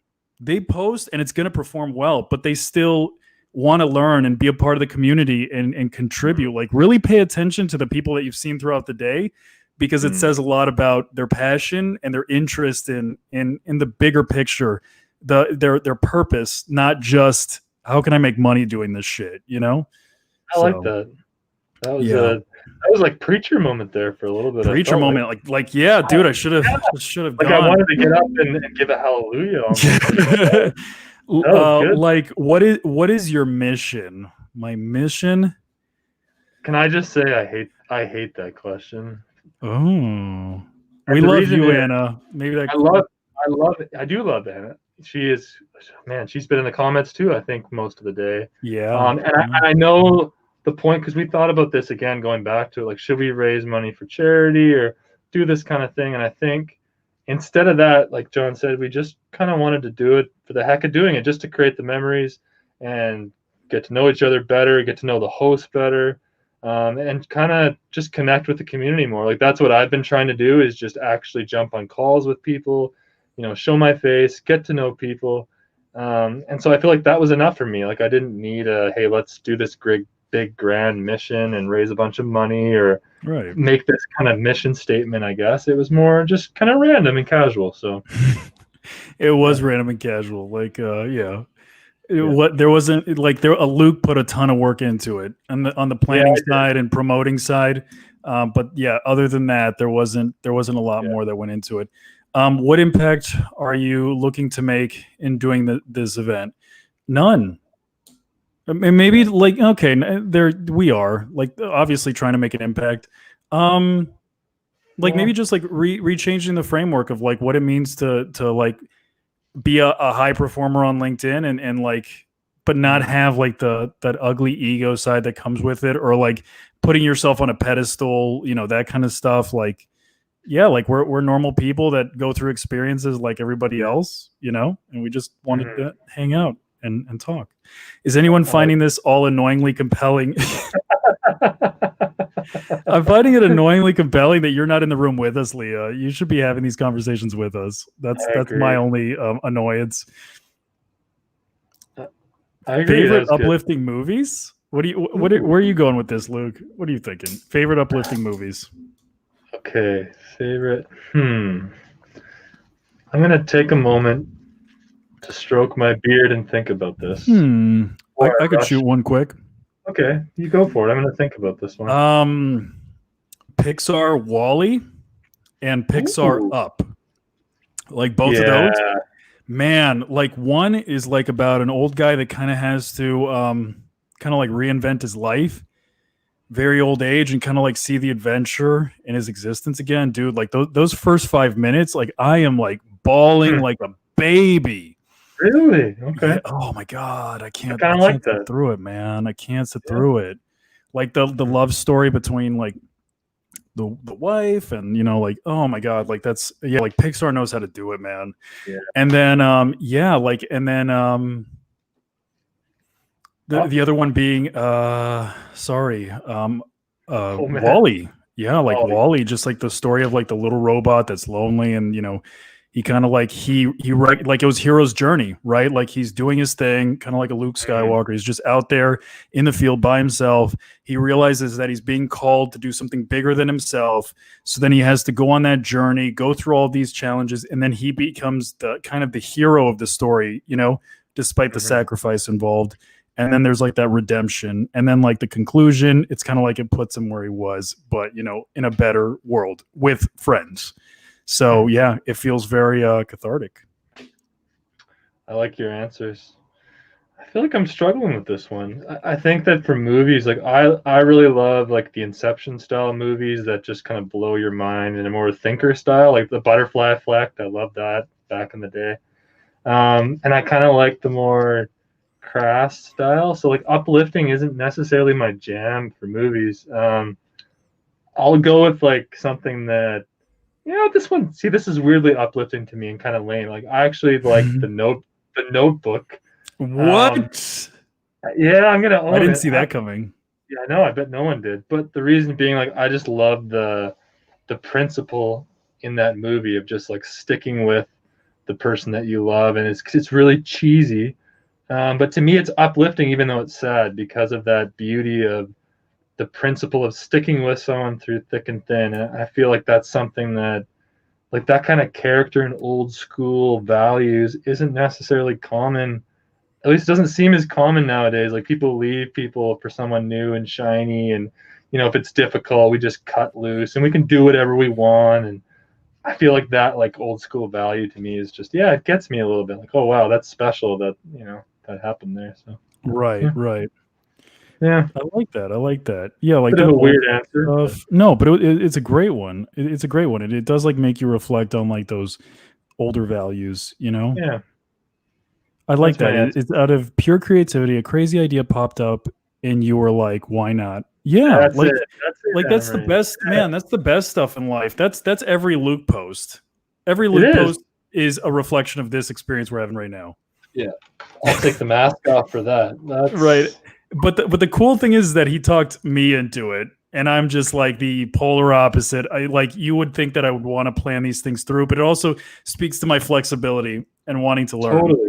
You know, so I like that. I think that's what I admire about you is you're confident enough to just go for it. Like, yeah, this isn't necessarily fully my jam, but I mean, you're awesome on video, man. So of course that helps. Yeah, that helps. Yeah, it makes it easier. You're charismatic, but it's true. It's like you were even saying, like, sharing the personal side of things. You haven't done a ton of that, right? Like your content is like crafted well and how-tos and helpful, and so it is vulnerable, like, to expose more of that personal side and just show, like, people have gotten to watch you for 18 hours and see, like, what is this guy all about that's, you know, creating these awesome videos. So right, especially guys like Sid, that he's kind of like followed me since the very beginning, and yeah, Sid's awesome. Really cool. Yeah, dude, I love that guy. Yeah, he's legit. It was related to what you were saying earlier about questions that are hard to answer, right? Building relationships, network with others, just playing. Post-COVID, would you do another 24 hours together in person? Absolutely. Like, that would be fun. Yeah, like, I don't know what we would do. I don't, you know what, to be completely honest with you, I don't think it'd be the same. No, there's something special about this, isn't it? Yeah. Oh, look, we got Courtney back. Courtney Castle back in the hassle. Ooh. Wow. Yeah, we got it. We'll bring her in with Junaid. We'll do a little. Yes. Thanks for coming back. Like, she slacker. She probably took a nap. I see LinkedIn user. Probably the sleep thing. Yeah, I don't know who LinkedIn user is, but it's the ominous chin stroke. we've been playing with the beard all day on both sides. Yeah, that's the thing about beards. You can just go, and you look insightful, right? It's like a nervous tick for me, though. I have to, like, touch it. I can't keep my hands. Yeah, I can't keep my hands down. And you have done amazing. It was so nice to get to know you better. That's amazing. Thank you, Anna. Oh, that's really sweet. Had to wash my nuts. Back to enjoy more madness. And there it goes. Yeah. Look at you. Like Anna's calling you so romantic. I guess like me liking Up was not romantic, despite it was like arguably a better love story. Just saying. And Wall-E, also kind of a love story. Eve, Wall-E. Yeah. We'll give it to you. The Notebook. I know. Cheesy. So cheesy. Had to come and check on you, didn't I? Yeah, Courtney, how do we look? Are we looking just as fresh as I don't even remember what time you showed up. 11 a.m., right? Yeah, 11. Was it 11 a.m.? Wow. Oh, like doesn't it feel like a century ago? But it doesn't. It does, but it doesn't. Yeah. Yes, because we've got an hour and a half left here, and then we're jumping in with Joni for the last 4 hours, man. So we only have 5.5 hours left. Dude, easy. It's nothing at this point. That's me. I'm not showing up as myself. Wait, who's you? Yeah, who are you? That's me. We don't know who you are. Does that mean they're not connected with Annie, maybe? Is that how this works? Oh, maybe Annie blocked them, yeah. Oh. I'm just kidding. Someone's been blocked. Luke's eyes are looking a little red. See, Luke, they're bullying you, man. Yeah. They're bullying you. They're calling you out. They know I can take it. That's why. They know, like I'm a little insecure. Like, you can't hurt my feelings. No, but then there's an element of truth. Like if you look at us closely, like I always do look a little dopey and sleepy. That's just just me. And I think honestly, I'll tell you, like creating videos, like I feel like I would have to invest into whatever your program is to learn how to be more expressionate and passionate. And like, there is a skill to public speaking, and I'm sure you did the WW training and all that. Like there's a way to communicate and like work on your voice where you can get better. And I think for me, I actually was a little insecure. Like, yeah, I'm very chill, laid back, and I'm not that excitable. And this is me. I'm a little dopey. I'm a little sleepy always. And that's how I communicate mostly. You know what? So to get excited is hard, man. I would always reference back like a Nat. You know what I mean? Like he's doing quite well. And he's very like, he has like that stoic, dry sense of humor, but he's very successful at it. And Luke, let's be honest, like I couldn't carry this by myself. Most of these people, if we're being honest, are here because of you, because I did a shitty job promoting it. It is true. It is true. So like if we're gonna give credit, you know what? To my defense, I brought Courtney. You did. She might be the only one though. So Courtney, I hope that makes you feel good. I legitimately reached out to Courtney. I was like, dude, I like your stuff. You should come on this. Wow, I already feel tired for you. That's hilarious. I feel tired for you. I've been following you guys for a while. Hang in there. Thank you. That's empathetic. Yeah. That's empathetic. So the LinkedIn user is Faith, which Faith is she's been following me for a while. Yes, Faith. That's true. Faith's funny though. She's funny. I like her content. So that's Faith. She must have been blocked. She must have done something. Faith does piss some people off, so you may have deserved that. Oh, Faith. wow. She got blocked? Maybe. It must be. I don't know what happened there. We'll have to just slide along from that. Thanks for joining us, Faith. Yeah. Disappointing. Let's not get into the drama. I don't want to deal with drama, No drama. Drama free. So any questions left? We need some questions. My truth is that Jonathan's eyes are also a little red. Laugh my ass off, but because of the lighting, red headphones, eye shape, etc., we can't see it. Yeah, I'm super covert, and maybe like Luke's camera quality is a little bit better. It is. Did I purposely like surround myself with red so it'd be like more subtle, like red chair? Red lightning bolt. You know what you're doing. You know what you're doing with video. I've just bought a really nice webcam and I've got my ring light and like, whatever. Threw it on. Kelsey blocked me, but I don't see how that would affect the chat. Oh boy. Oh boy. Okay. Oh, let's steer the conversation elsewhere. Okay. So questions. Let's get back to the questions. John, how many Red Bulls are we on now? Oh Jesus. All right. You guys want to do a head count? Hang on. Actually, from the band room, we have Kelsey saying a couple of questions didn't get through from the band room. So I'm gonna re-ask the band room if they have any questions. We're pretty deep in there, guys. It's been a lot of Red Bulls. How many Red Bulls are we at? 1, 2, 3, 4, 5, 6, 7, 8, 9, 10, 11, 12, 13, 14. No. 14 Red Bulls. Yeah. Really? Wow. That's wild, man. I think Jonathan the most I ever had. channeling the PewDiePie vibe. PewDiePie vibes? Is that what it is? Luke is more like Markiplier. Yeah. Okay. Check out the headphones, guys. Like what? Mark? I don't know who that. I don't know. Yeah, we gotta support our guy PewDiePie. Big fan. Kelsey says I still look okay, so I bet Kelsey on my side. Well, how are your ears feeling? That's a good question. Actually, my headphones are really comfy, so I'm good. Yeah.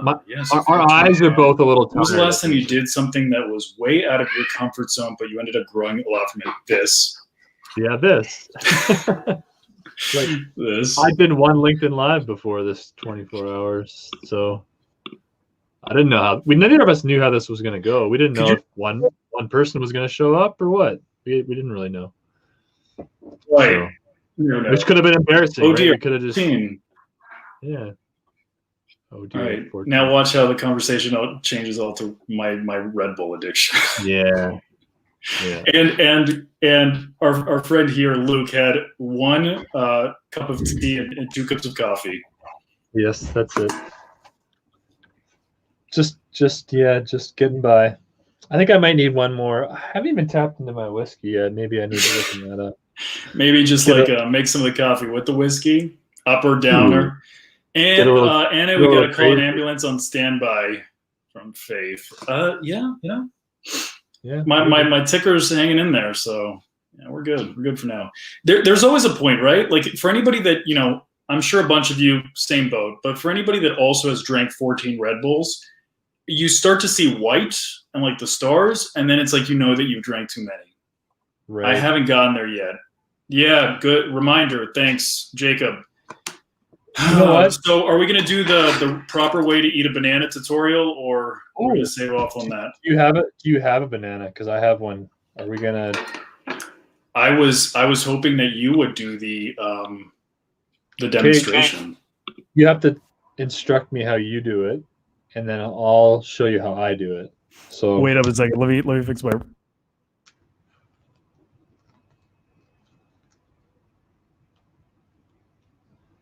All right. Is your mic screwed up or what?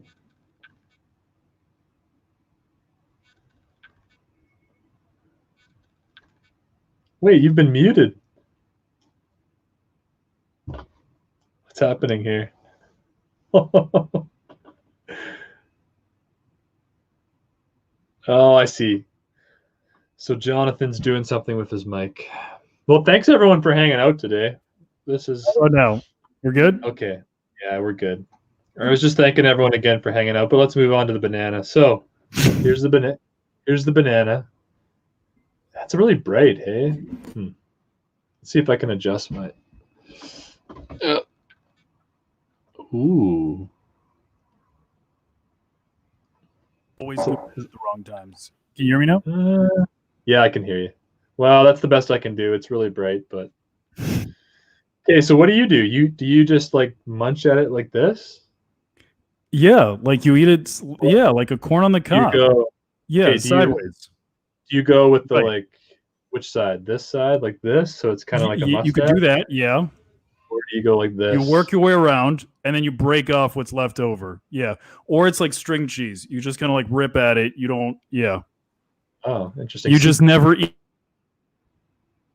This is what I do. I just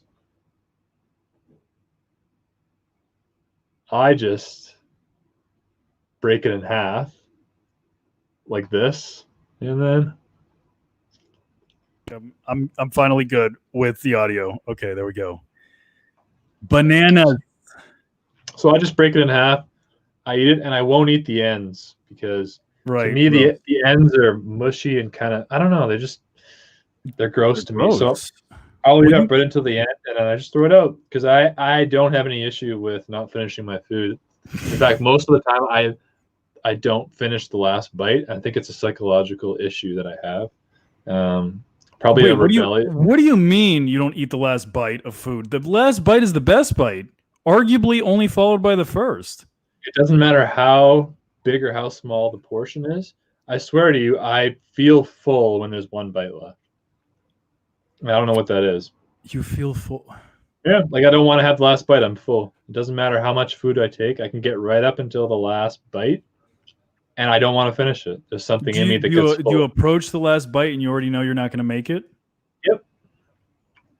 Yep. So it's a psychological thing. I wonder, like, I think what it is, we weren't even encouraged, like most kids get guilted, like, oh, you got to finish your last bite. We didn't really get a lot of that, so it's not even that it's a rebellious thing, that you're rebelling against your parents somewhere and you haven't dealt with that. It's not that. It's just something that I just do. I don't know. That's interesting. What is the one thing you can change about yourselves? What is the one thing you can change about yourselves? Luke and John. I do that, Luke. Same with tea. Yeah, like I guess with coffee too. I feel like coffee gets gross the last sip because then it's like you're getting all the grain. It does. Yeah, I don't have the last sip of. I don't know. I've never drank tea before, so I have no idea what that's like. Yeah. You don't like banana butts? What? LOL. I don't know who said that, but it's hilarious. Ooh, yeah, Anna Marie says there is some deep meaning for this. It sounds like a psychopath for sure. Jacob. I resent that, Jacob. I am not at all. Yeah, no. Shoe doesn't fit at all. Something to do this. Yeah, something to remember is it takes like special people to be on LinkedIn for 24 hours in a row. So there's probably some deep psychological challenges on both sides. Yeah, just saying. Yeah, there's a few screws loose. Let's be honest. I think all the best people in life have a few screws loose. Right. You go research and every great inventor, musician, or they all have a few screws loose. Courtney, I've never been drunk with tea. How do you get drunk drinking tea? I don't even understand how that works. Is that possible? Maybe if the concentration of the tea is too strong. I've heard of something like that, right? Like it's like actually toxic. Wait, isn't it? Courtney says you've never drunk tea. Is it true? I've never been drunk with tea. Green... Oh, I thought you meant you haven't never drunk tea, like a green tea or an Earl Grey tea or. Like, think that's what she thought too. No, like okay, I get it. I thought like drunk tea was like some Brit way of like you know how like we have like White Claw, which is like half energy drink, like half seltzer, like half beer, half seltzer kind of thing. I was thinking like drunk tea is like some Brit thing where they combine alcohol with tea and put it together, and they called it drunk tea. I don't know. You guys call you have like satchel or whatever that robe thing is. I can't remember what you call it. You guys have some weird shit over there. So drunk tea, alcohol mixed with tea, I believe it. Did we answer the one thing we'd like to change about ourselves? I don't think did we answer that? I've never tasted tea, Courtney. I don't know what it tastes like. But it's, you know what it is? I don't like, other than coffee, I don't like Hawkwood. Like hot liquids. Ugh, no. Like, I remember that about you. Yeah, I don't like soup. I don't like stuff like that. It's weird. Is there one thing you wish you could change about yourself, Jonathan? Or are you content? One thing Let me think. One thing I wish. Well, I wish I was 2 inches taller. I thought we answered that. Didn't we answer that? Okay, well, I have a different answer. I wish I was 2 inches taller. So then I'd be like 1 inch taller than Luke. You're 6'2", right? Yeah, but I want to be like. You said earlier. Yeah. What's 6'2" in inches? Like, because I feel like most of our audience isn't even American. They like 6'2" when they have perspective.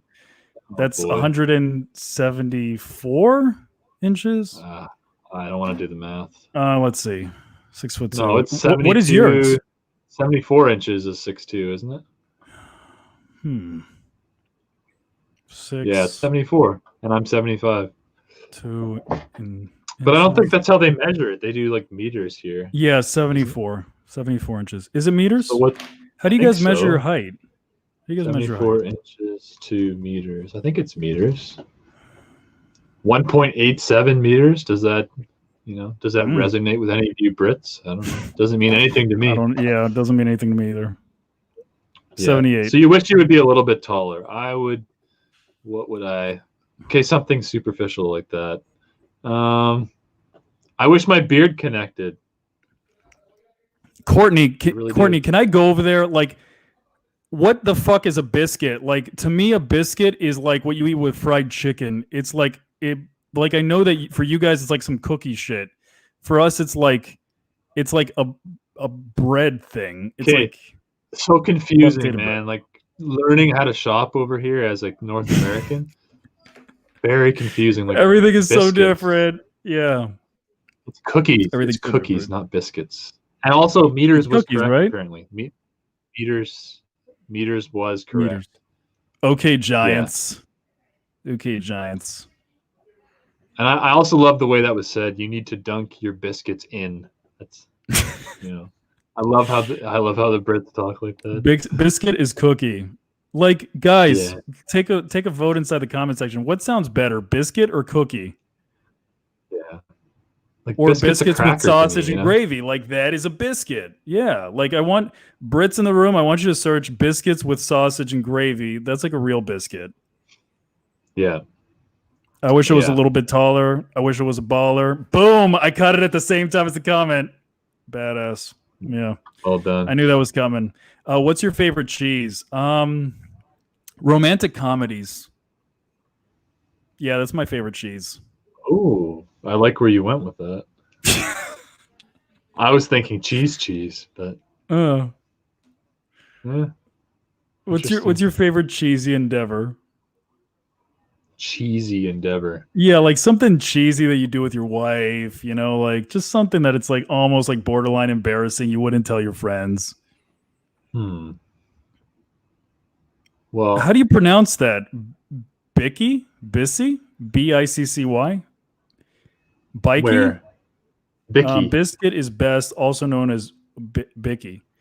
Do you know how they like instead of $10 they say do you want a tenner? Like you spend a tenner? Yeah. That's a thing. Or like how do you say the letter Z? Isn't it like something else like Zelda? Like how do they say over there? In Canada we like it's Z often, like not Z. Z? Why? Why not just Z like normal? I don't know. It's just Zelda? Zeta? I don't know what they call it. Yeah, Zeta or something. Yeah. British stuff, right? What other British sayings do I Nailed need to learn? Nailed it.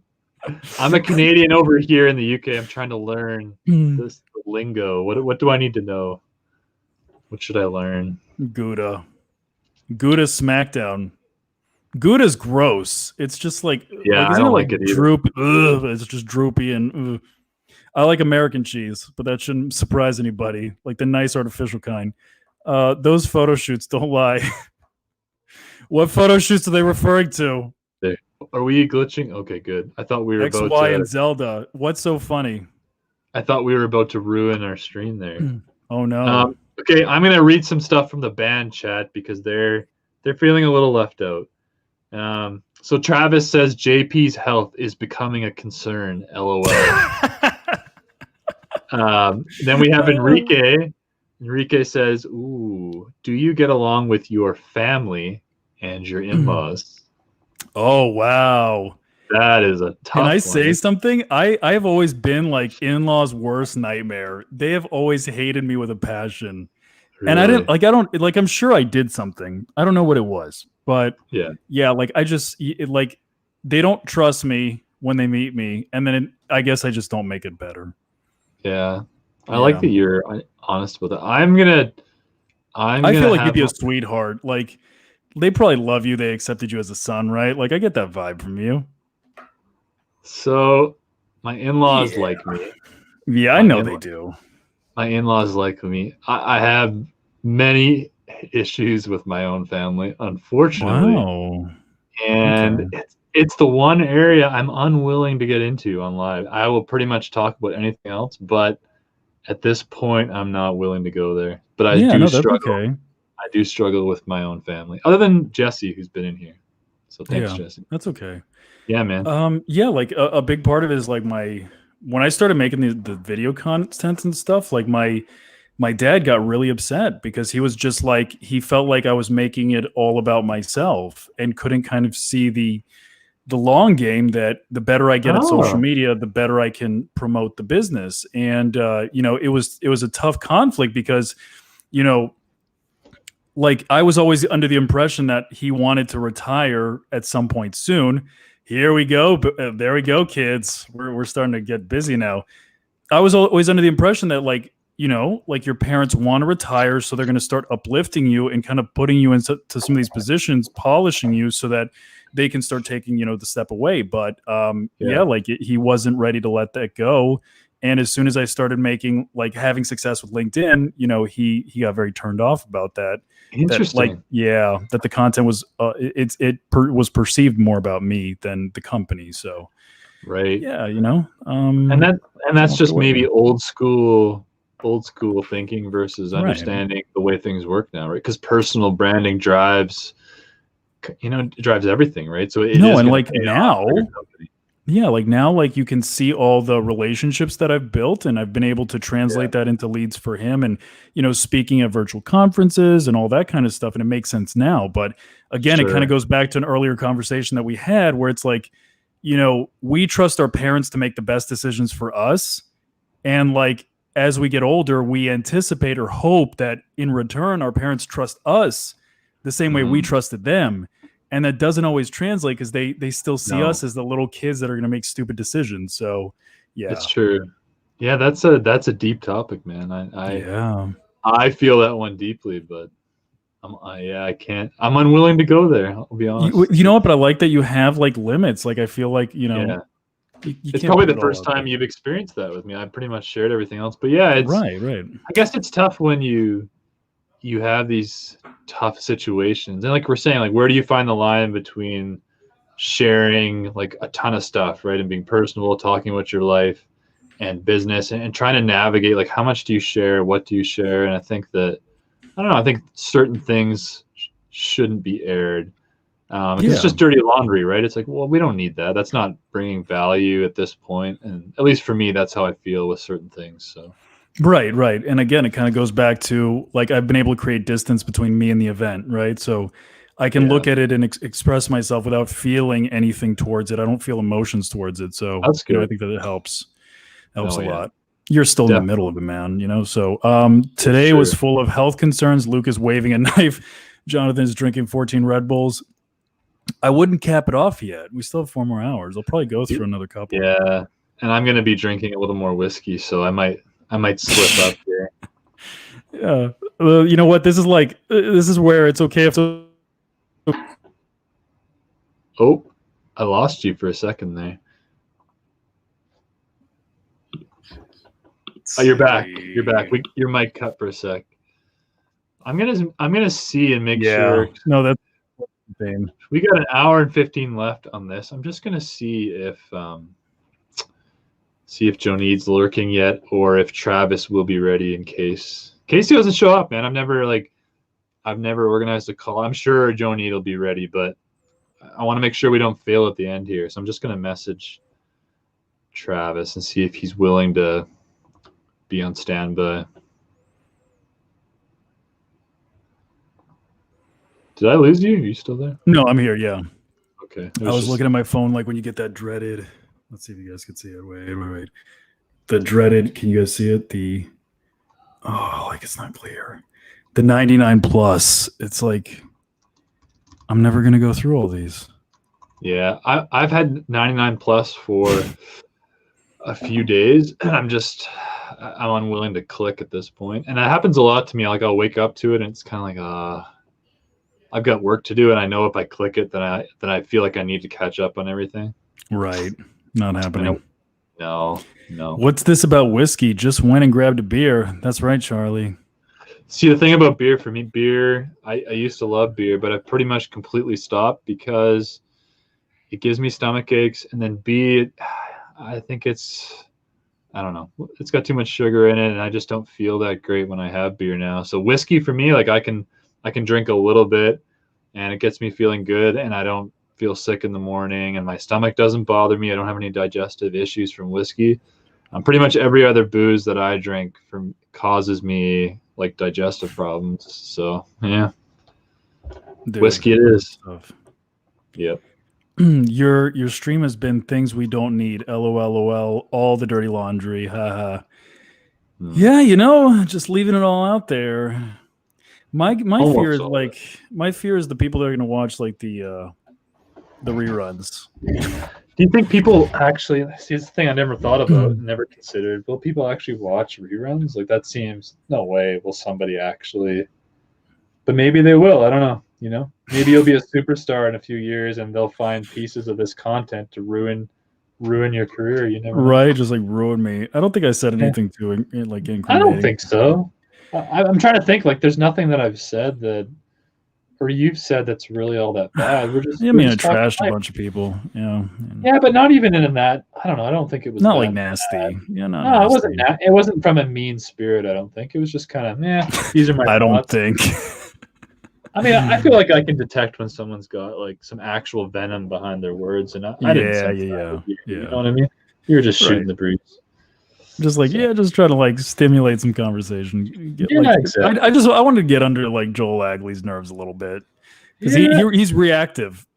Like I don't know if you remember like when you were younger, but it's like people that are reactive like that. It's like. You don't want to poke the bear, but there is something intriguing about it, just to mess a little bit, I know what you mean.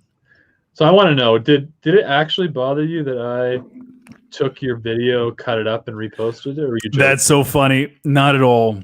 Okay, good. Not at all. You thought for a minute like you had to wait until like hour 20 to ask me. Well, I was just thinking about it because no, it didn't. Not at all.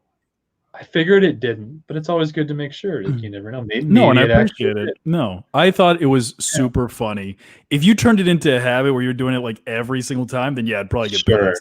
But it's like to do it one time, it's like you have to like play into these jokes. Like you can't take everything so seriously. Like, I put a ton of time into it, but you didn't do it like out the gate. You waited a couple of hours and it was funny. And dude, I'm sure like I got awareness from eyeballs that hadn't seen my content before. So it all worked out well. Yeah, I mean, it led here, didn't it? It started exactly. Playful banter, and here we are. And to be fair, you did call me out in the video, and you did trash me. So right, I asked for it. Yeah, I thought like the retribution was going to be far more serious. I thought you were going to like. That takes effort. That's the thing. I had this plan.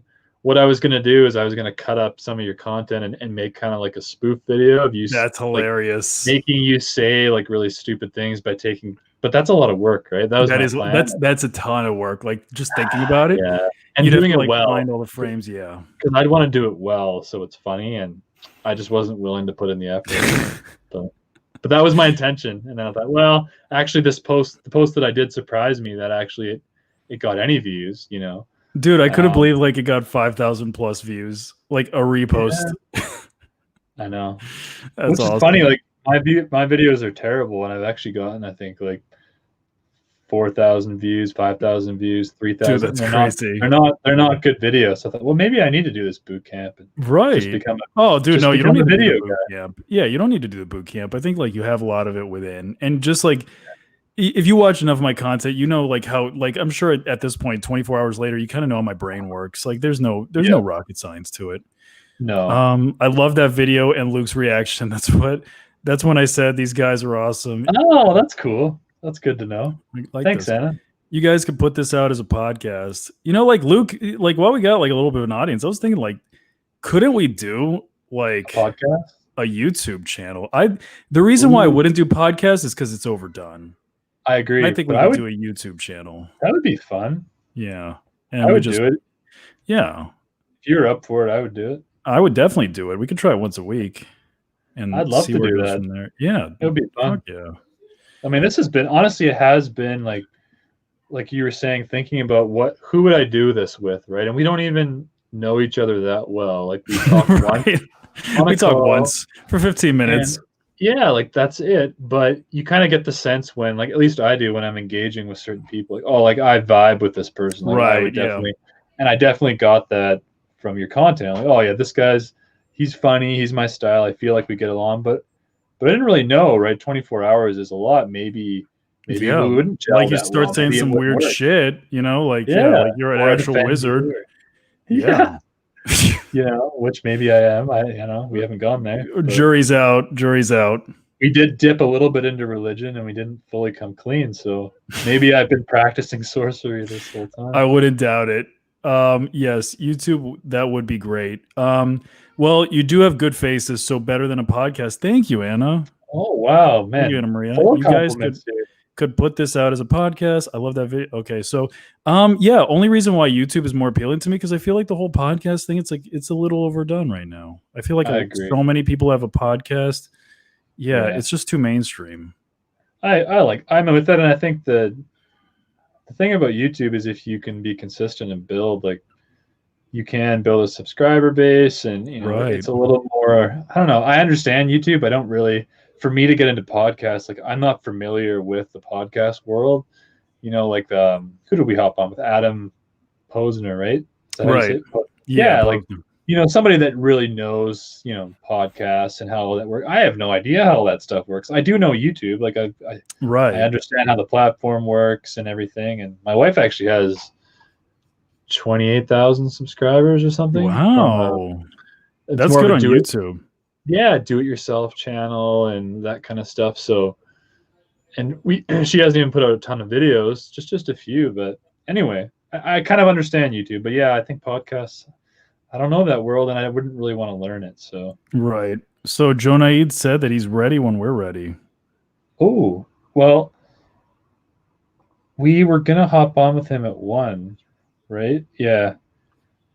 So do you think we should keep with this vibe, or are you feeling like we should do 5 hours? I'm good either way. Like I said, I kind of like, I'm curious what Travis is doing. I'm gonna go check to see what he's doing. Yeah, I almost would like to hop on for a bit with Travis, just because he helped launch it. It'd be good to a little capstone. And truth be told, by far the most engagement was with our boy Travis. Yeah. Hi guys. Hey, what's going on? So, if you want to pop off, you totally can. Don't think that you're offending me. I'm here. No. Of course. Yeah. That never crossed our mind. No big deal. I just wanted to say hi. You've been super awesome to listen to. All this paperwork back here. So.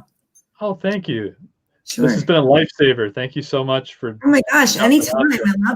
I loved it. Yeah. It was awesome and interesting, and I learned about both of you, and it was fun. Oh, I'm gonna call Travis really quick. I'm gonna call Travis. Okay, you go for it. I'm interested to see this final stretch, boys.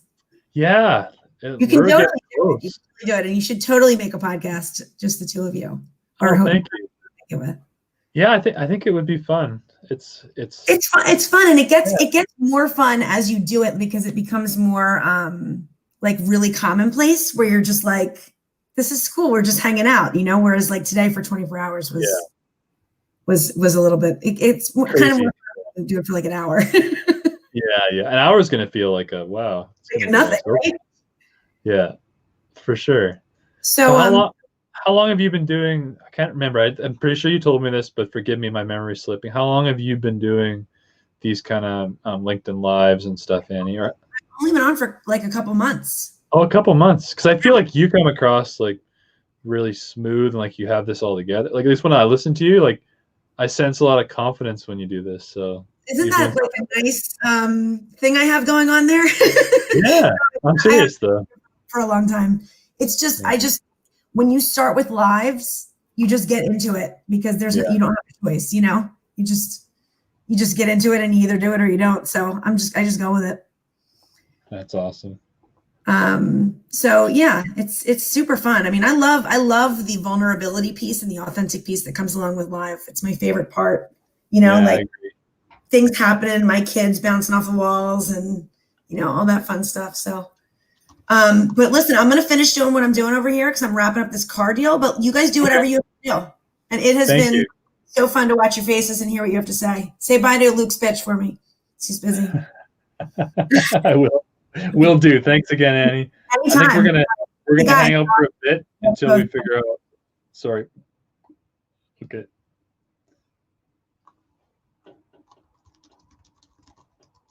So we have Luke's bitch on the phone here, sorting out to see if we're going to hop on with Travis Lackner. And then we have the last 4 hours with Joni, who said he is ready. So we're just going to sort out what's next here. Thanks everyone for sticking around, hanging out with us. Some of you have been here all day. Really appreciate you in the comments and just hanging out with us.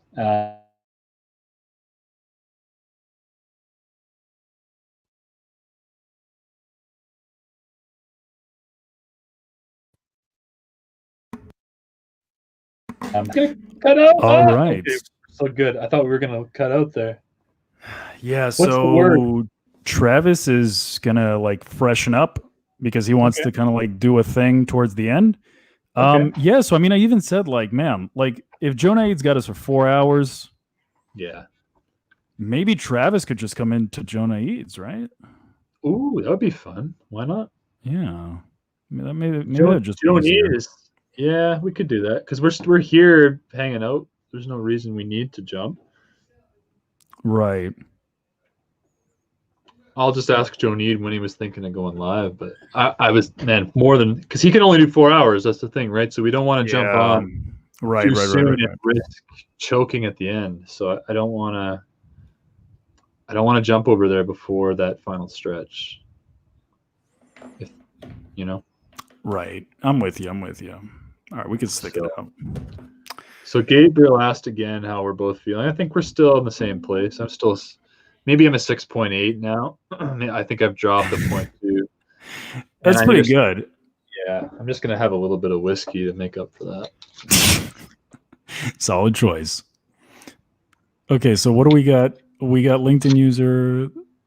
Don't forget the SpaceX Starlink project will soon be providing. I don't even know where this came from. Okay, so we are now at midnight in the UK. Wow. And so that means we are 7 p.m. where you are. And we have been on for 19 hours in a row on LinkedIn Live. How does that feel to hear that? Man, 19 hours. It doesn't feel real. And it's just like, as good as it feels, like, man, like to know that LinkedIn doesn't even know something like this is going on. Right? Like what if they found out and they just shut it down like in 23rd hour and we just failed the 1 hour. Possibly like my favorite part is that my name is still Luke's bitch. Like how many hours has it been stuck like that? That's true. And I barely noticed it. Me neither. I just saw it right now. I'm like, that's right. Yeah. I am what I am. Let's see. Do you at all feel like a bit of a loser for being on for 19 hours on a Saturday? Or are you proud of this? Not at all. Yeah. I don't either. I don't feel any ounce of, like I'm being, this is unhealthy or any that shame or this is stupid. It's just, I've been enjoying the whole time. If it felt stressful or difficult, but that's the part that scares me the most. It's just like, it wasn't hard and it should be, So it's just, that's very peculiar. I think I agree. A year ago, I don't think I could have done this. Maybe I don't think I could have either. Mentally or emotionally, I don't think I could have. So when you started working for Shea, would you say you've done way more kind of one-on-ones, like over the phone with people than like as an accountant talking to customers, or did you do a lot of that already before you stepped none. Barely none. No, this is that's a great point. Like I didn't even think about it, but I've done so many consultations, like 1 hour consultations back to back to back. Maybe that's just, it's helped me kind of like build those muscles throughout the year. Let's see. Yep. Yeah. Same at Luke, 1 a.m. here in Stockholm. Last few hours would be great. I love Stockholm. I think you should probably get up and stretch a bit, do some lunges and squats. Vanessa, that's a good point.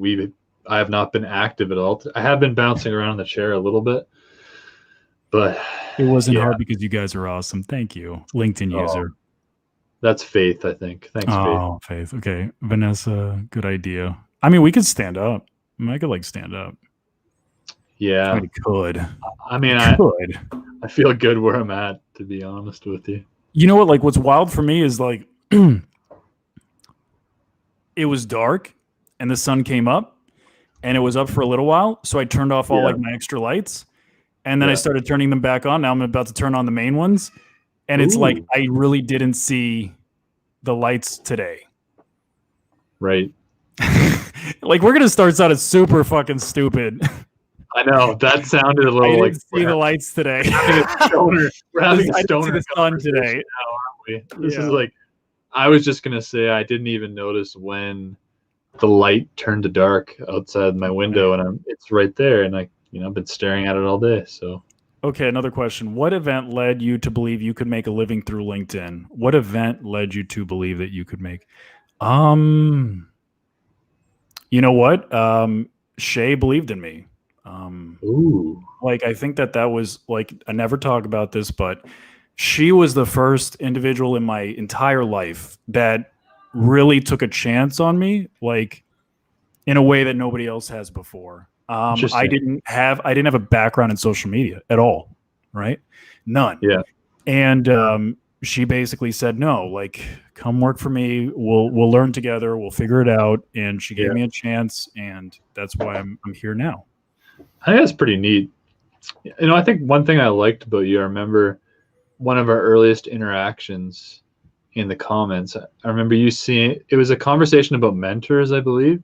And Yeah. you were saying how you had needed Shay to kind of recognize your talent and help you like tap into that and the encouragement and like being released into that. And I remember me being kind of trolly, like saying I want to forge my own path. And then we kind of had this, I respect you knowing kind of how you work and what you need.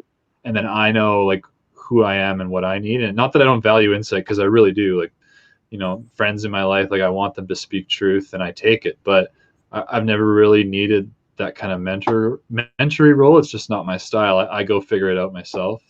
But just knowing ourselves, and I remember that interaction, that was one of my first interactions with you. And I thought, oh, that's cool that this guy that creates such cool content knows who he is and is willing to be a part of a team and like learn from somebody and then maximize his potential. I thought that was really actually powerful and humble, because a lot of people couldn't accept being like the number two, so to speak.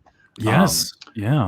As far as the spotlight goes, and you're totally cool with it. It doesn't seem to phase you or bother you. And I find that intriguing. I like that. So no, and it's like, because I recognize that I'm not a leader. And I think that a lot of people like egotistically, especially people that are speakers, they feel like they need to be like alpha rah leader, and it's like, I know my own deficiencies and weaknesses. I need someone to lead me, because I don't have those characteristics of leadership, right? So a lot of it is just like recognizing, okay, what are my strengths? Let me play to those. She plays to her strengths, and it makes a very powerful relationship where we can both kind of work within our lines, our strengths, and allow the other to kind of do the other stuff. So yeah, it helps a lot. It does. Yeah, I like that a lot.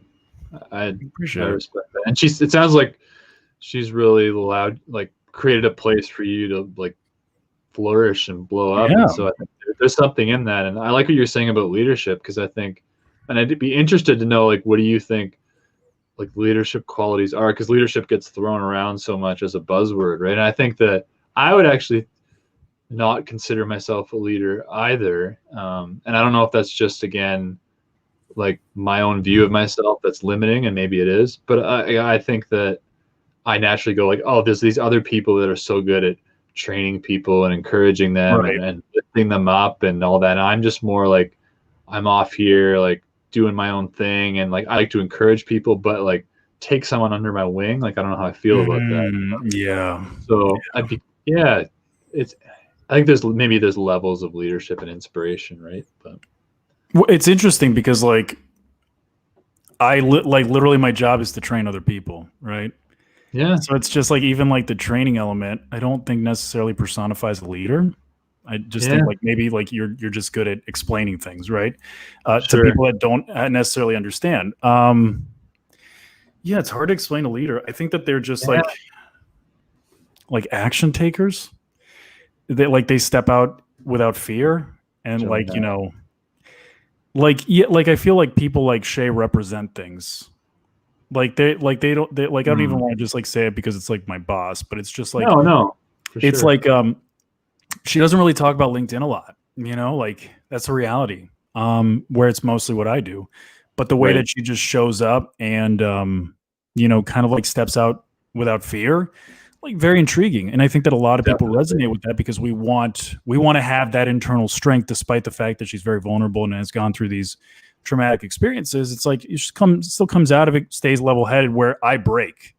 Like I can't tell you how many times I've broken, and she has to kind of like pick me up and say like, come on, John, keep going, you know? And I do that for her too, but it's just like more so she has to kind of like get me out of my own head.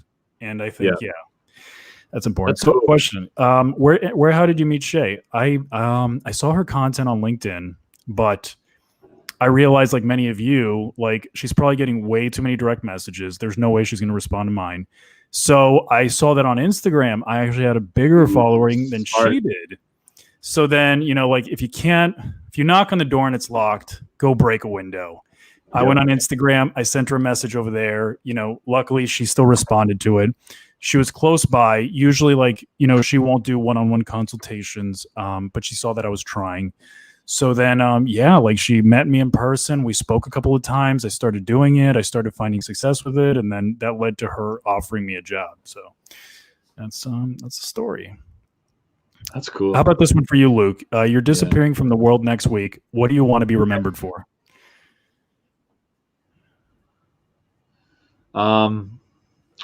Again, it's not a good answer, but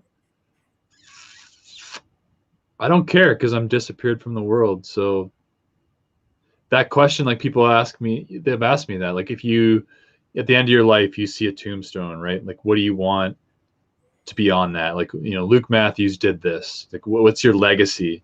I've never cared about legacy. I don't care what is said about me after I'm dead, because I'm dead and I'm either in a good place or I'm just not existing. To me, it doesn't matter. Like, I just want to be here and live my life for right now and what I'm doing. And I think that, at least for me, legacy or what I want to be remembered for doesn't impact the decisions that I make or how I live my life. So I'm the bad person for that question. I don't care. You don't care. And then like my response is what I want to be remembered for is he cared. Like he actually cared. Like, see, it's that's like, amazing. Yeah, like there's so many people that it's like, you know, you question if they're like they actually mean what they say and say what they mean, you know, and it's like, are they going to follow through? You know, what's their motivation? And it's like, dude, there is no motivation. Like I could have done what I did and made so much more money, so much easier, but like I've chosen a more difficult road because there's like a higher purpose to all this, right? So I like that. Yeah. So I guess if I could have an answer, that would be mine too. You know, maybe if I'm like beyond the grave and I can still see it somehow, maybe I go, oh yeah, he cared about people, you know. Right. That would be good too. I like that answer. That's a good one. Question: if you could only vacation in one place for the rest of your life, where would you pick? So is the framework like this is a yearly vacation, you go to the same spot every single year? Like, you know, people that do that, hey, we're taking our 1 week and we're driving to Tampa, you know, because we got a little condo there and that's what we do every year. I'm taking the question like that. And I would say that I would, oh man, that to me that wouldn't feel like a vacation because I want to go somewhere different every time. So man, this is hard. I'll go while you think I think about it. Please do. Yeah, I would stay here. I'm not a big traveler. Yeah, I'm a homebody. And see, I'm getting lame. I would just do the same, but not because I'm not a big traveler, because I don't like the principle of going to the same place for a week, because to me, I'd rather just work than do that, because I'm not gonna, after 2 days, I'll be bored.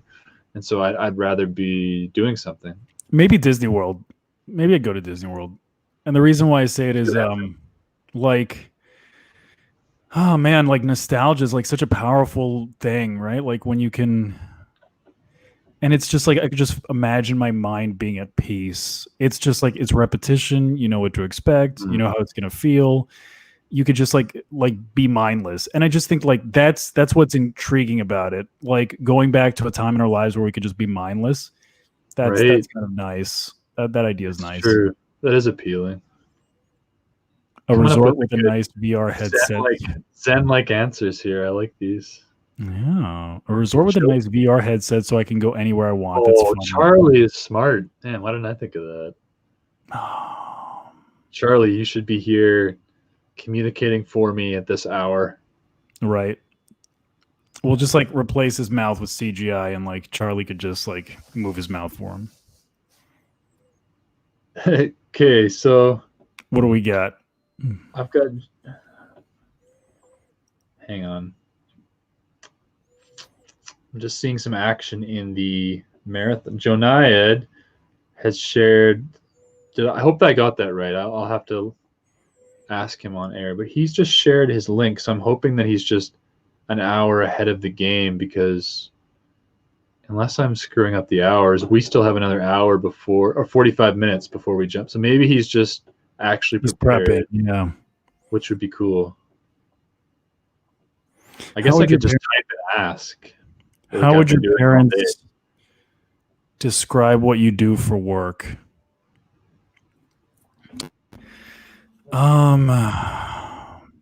My dad literally put it like this: you're obsessed with likes, you treat them like candy, and you have a problem. So that should give you perspective. I just caught the "you have a problem" part, and I like that.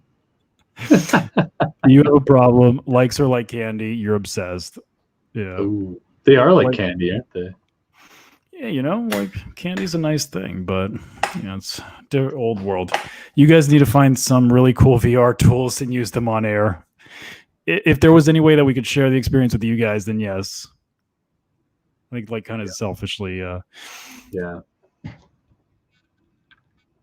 So wait, did you say Travis was getting cleaned up, or he's just going to join the next chat? Was that the conclusion? John? Yeah, I think so. Yeah. Right? Yeah. Okay. Probably the best bet. So what, we got 45 minutes here. What should we do?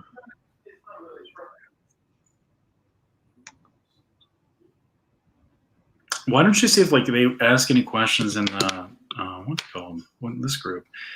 Is it the 20? Is it the VIP lounge? The band chat. They're now the VIP lounge. I'm going to offer, okay? Because I feel I just want to offer one more thing before I'm kicked off, okay? Cool. I'm going to pick a card for each of you, and I'm going to read you what your special card is today. Is that okay? That's fun. Oh, please cool. I like that. Yeah. You're lulling a little bit here, so thank you. Lulling. No, I just wanted to bring in a little pizzazz. What he thinks about this. So, you see these. Just give me like a color. If you see it, like when I point to it, tell me which one to. Do we both do it at the same time? Okay, I can only see. Okay. Just say stop when you're ready. Stop. Aha. This is Luke's. It's time to stop procrastinating. Your current obligations and responsibilities can no longer be put off. Chop, chop. It's time to buckle down and do the work. Well, this could be a lot more than just like work. This could be meaning procrastinating stuff in life.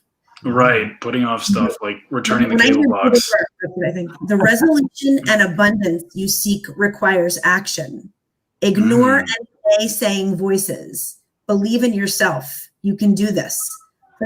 Procrastination often comes from the fear that you can't. You'll be so relieved and proud when this is behind you. Amen. Very true. Right? Yeah. I pick one of these every morning. That's good. I like that. My intention for the day. All right, John. All right, John. Tell me when to say stop. Stop. Oh, that was a quickie. All right, ready? You are healing. Oh, here we go. Your thoughts are vibrations that attract positive or negative energy. Notice your current emotional state. Clear any negativity through conversation, movement, breath, work, prayer, meditation, and so on. Then guide your thoughts back to love and abundant possibilities. When you elevate your energy, you attract abundance, health, and prosperity into your life. I love that. That's awesome. Thank you. Going short. That's cool. That's cool. Enjoy the end of your little session here. And that is my last hurrah. Good night. Good night. Thanks, Annie. Thank you. Wait. Oh, she's gone. That was nice. It was nice. I like that. That was kind of refreshing. I feel like you got the better card than me, though. I'm quite possibly. What am I procrastinating? Now I'm going to wonder. Yeah, you're going to have to reflect on that. Question, what movie is your favorite guilty pleasure and why? Oh, boy. Can you think of one quick, or you want me to go? Yeah, guilty pleasure was my answer last time, The Notebook. It's a shameful movie to appreciate. Shame. A bearded, roughly man. Right. I mean, he was a bearded, roughly man, wasn't he? At least part of the movie was. Yeah, but he's just an actor, right? So. Yeah, he's not really a man. No. Not a manly man. It's just like those wrestlers. They're just pretending to be something. I'm going to say Jay and Silent Bob Strikes Back is my favorite guilty pleasure. Anybody seen that one? I don't know if I remember that one. Yeah, like Clerks, Dogma, Chasing Amy, Kevin Smith, director. Okay. Another question. If you were to cook a dish for Gordon Ramsay, what would it be? Stupid sandwich. I hope somebody gets that one. Yeah. Is that an actual dish? No. Oh. It's like Gordon Ramsay's that chef that like makes fun of everybody trying to cook good. And he's angry all the time, right? Oh Lordy, we all going to be crying before this all ends? Maybe. Like I think like when we do the group photo, man, like with all of this like tiredness, maybe like a little tear will be shed. It's true. I'll be intrigued to see if someone repeat the title, please. Which title? The title to the movie? The Notebook? Jay and Silent Bob? Jay and Silent Bob. Oh, it's not a good movie. Yeah, it's probably a bad recommendation, honestly. So what's that lightning bolt all about? Is that it is. Is that real? It's supposed to be like neon dark, and it's a piece of shit. It's like so. Yeah. Why is it dribbling? Like what's happening there? It's dribbling? Yeah, look at it. Oh, it's like that's like the cable, like where you plug it in the wall. Yeah. Oh, I see. Yeah. Yeah. Like that's so funny. Like that's the perception of it. Like people have been thinking this whole time. It's just like, yeah, it's dribbling. Great. Well, just great. Not only was it a fail because it's not like bright enough, but yeah. Let me see. Like if maybe like does this help make it show more? Let's see. No. Ooh, it did a little, just a tinge. Wait. Okay. Let's try this. Okay, that one. Oh, whoa. That is so weak. Like still, like no lights on. Yeah. That's horrible. Yeah. So Kelsey has a question for us. What do you got? If you had a choice, would you remain a boy or would you have rather been born a girl? No, I don't think I would have wanted to be a girl. No, I like being a guy. I feel like women have so many hard things to deal with in life that I'm content being a man, you know. And I get to keep my beard. I don't know what I'd do without a beard. So I know, like it's male makeup, contour the face. You can sit here and go like this, right? Like just like contemplate life's bigger problems. Yeah. It's on. Yes, it is. I'm gonna stand up. I'm gonna adjust my settings so I can stand up. All right, you do that. Maybe I'll join you after you adjust it first. Okay, I'm gonna do that. I'm gonna run to the bathroom really quick too. All righty, take your time. So we have 38 minutes left here in this stream, and then we're gonna be hopping for the final 4 hours over to Janayad's stream, and he is going to talk about stuff. As I pointed out in my LinkedIn video, that's what he does. He talks about stuff. So we'll see. Hopefully he can bring some energy, get us riled up again, get us going, because I'm hitting a bit of a lull. And I can imagine some of you in the comments, you've been following us for hours. You got to be like barely alive there. Maria, Charlie, Vanessa, you got to be tired at this point. We got Rhea back. Hey, Rhea. Oh, wait, that was a while ago, but I see you there. Kenneth is still hanging out. I feel like I need to put my background back on. Let's go here. Okay, here we go, guys. Does anybody have a dream that they would like interpreted? I will attempt to interpret the first dream shared in the comments. If you don't know, I think I've shared a couple posts about this. I'm a little bit strange. I used to interpret dreams back in the day. Now I don't do it as much. I'm a little like, do they all have meaning? I'm not so sure. But back in the day, live stream. it was a thing that I did. So let's see if I still have it. Let's see if I can still do it. So if you've got a dream, share it, and let's see if we can unlock some meaning here. We're also listening into Jonathan's household. All right, guys, dreams. Oh, and you're right. I will put the wizard's hat on while I await the first dream.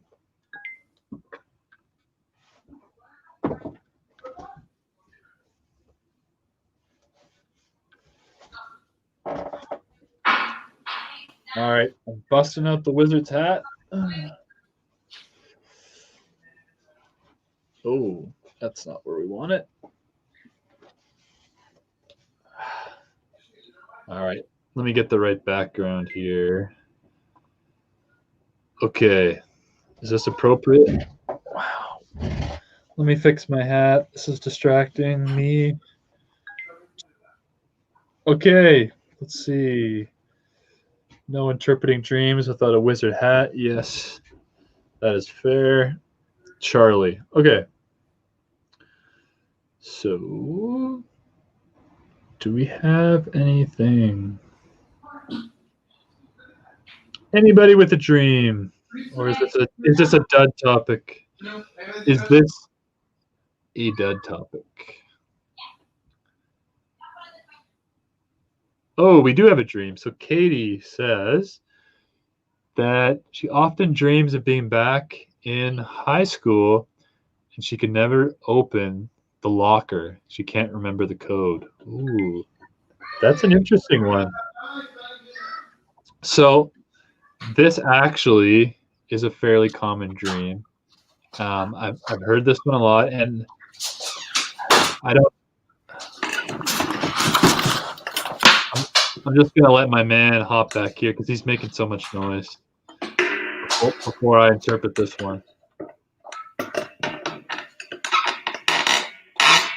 This guy just making so much noise. Okay, I think we're quiet. So back in high school, can't open the locker, can't remember the code. So high school, you know, it's. You're still alive, John? Oh, okay. I'm sorry. So Let's just listen into okay, this. so you're alive. So meaning that you don't get to sleep for 24 hours. Right. So, I mean, how's that working? It's a world record. It's a world record? On LinkedIn, yeah. So you're gonna get a bonus for that? I don't know if I get a bonus, but I do get a Guinness World Record. So The Guinness World Record, really? Yeah, it's never been done before. Yeah. Wow. I think the longest was like 6 or 8 hours. We did 24. Okay, so show me the world record after that. Oh, absolutely, absolutely. No, Pam knows. She's been watching. It's been rough.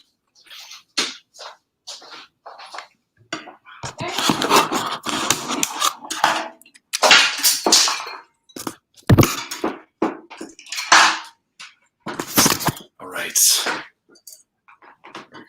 We've just been listening to you guys because we can hear all the chatter and all the noise. Can you hear me? That's good. Yeah. Did you hear any of that? Did you hear anything I said? Wait, let's see. So what happened was I was about to interpret some dreams, but we could hear your conversation and the noise in the background. So we just waited. You could hear everything?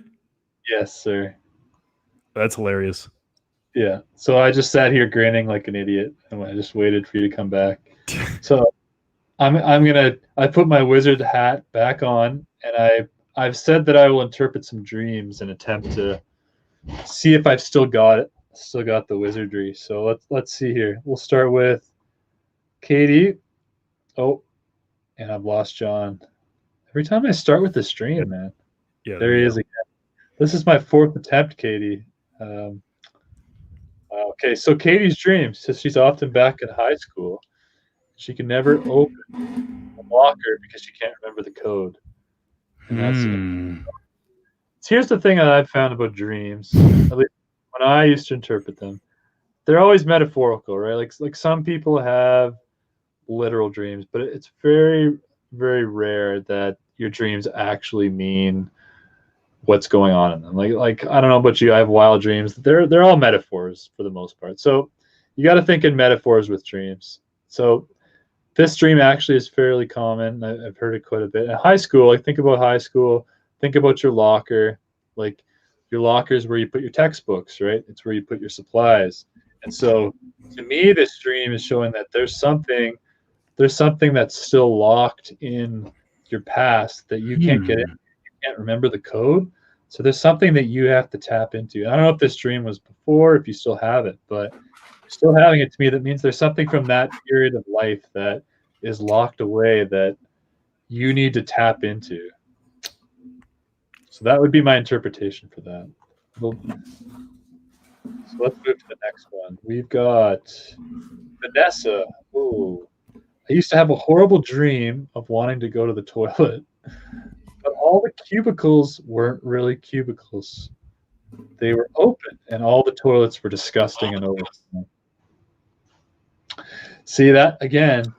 Believe it or not, this is also a very common dream, and I would be curious to know if there was other people in the bathroom with you, because often people will dream about going to the bathroom in front of other people, and I mean, just to be crass, like going to the bathroom is like spilling your shit, right? You know, you're spilling your shit in front of other people, and there's no cubicles because everyone can see it. It's open, right? And so you feel vulnerable that you're releasing this crap from your life, so to speak.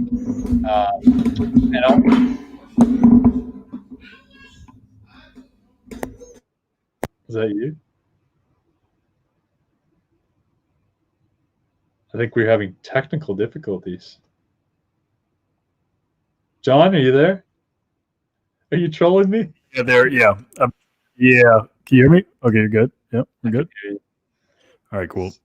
Yeah, I've been trying to make this like a standing up thing work. It's not working well. Yeah. That's okay. Good now. Okay. So yeah, that's that one. Basically, going to the bathroom in front of other people or without the cubicles is just you're releasing crap from your life, and you know other people can see it. So you're just in a vulnerable time of releasing stuff, and other people can see it. You know, it's not always pleasant, but it'll just be a time. Don't worry. Do you ever know a grown man who still pulls his pants all the way down at the urinals as you did in kindergarten? Where do you see that? That's hilarious. I've seen that a few times. Yeah, it's weird. Every single one of them. Yeah, it's been a while since I've seen that. You know what? Like that guy scares me more than anything. Because he's like that's the kind of guy that has nothing to lose in life. Those are like the guys at the gym that it's like they just like walk around the locker room completely naked. It's just like that guy's seen so much in his life that like shame is just something they've completely thrown out the window. Yeah, you're right. And that makes me super like okay, this is a cool fun fact. Like I don't like being naked. Like I don't like being like completely naked anywhere ever. Like I don't sleep naked. I think that it's super awkward. But not a fan of that. Interesting. I hear that. I think I just get in and get out. Like locker rooms for me were always, to me, would you shower in a locker room with other guys in it? I mean, not like I No, would, I don't. but it's kind of weird to me. Right. You know, if I had to, I would, but I wouldn't like enjoy it. It's not even like a drop the soap type deal. It's just like I like having my privacy.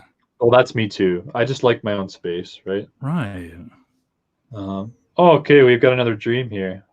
Kelsey, I had a dream I was being chased by a 50-foot giant. Wow, that's pretty specific too, 50. And I had to run through It's the a rough forest. estimate. It must be rough. Over a large wall to get to the ocean. And also pull a dead body out of the ocean in order to get the giants to stop. Man, this is a tough one, to stop chasing me. Way to put me on the spot, Kelsey. Interesting. I had to run through a forest. I'm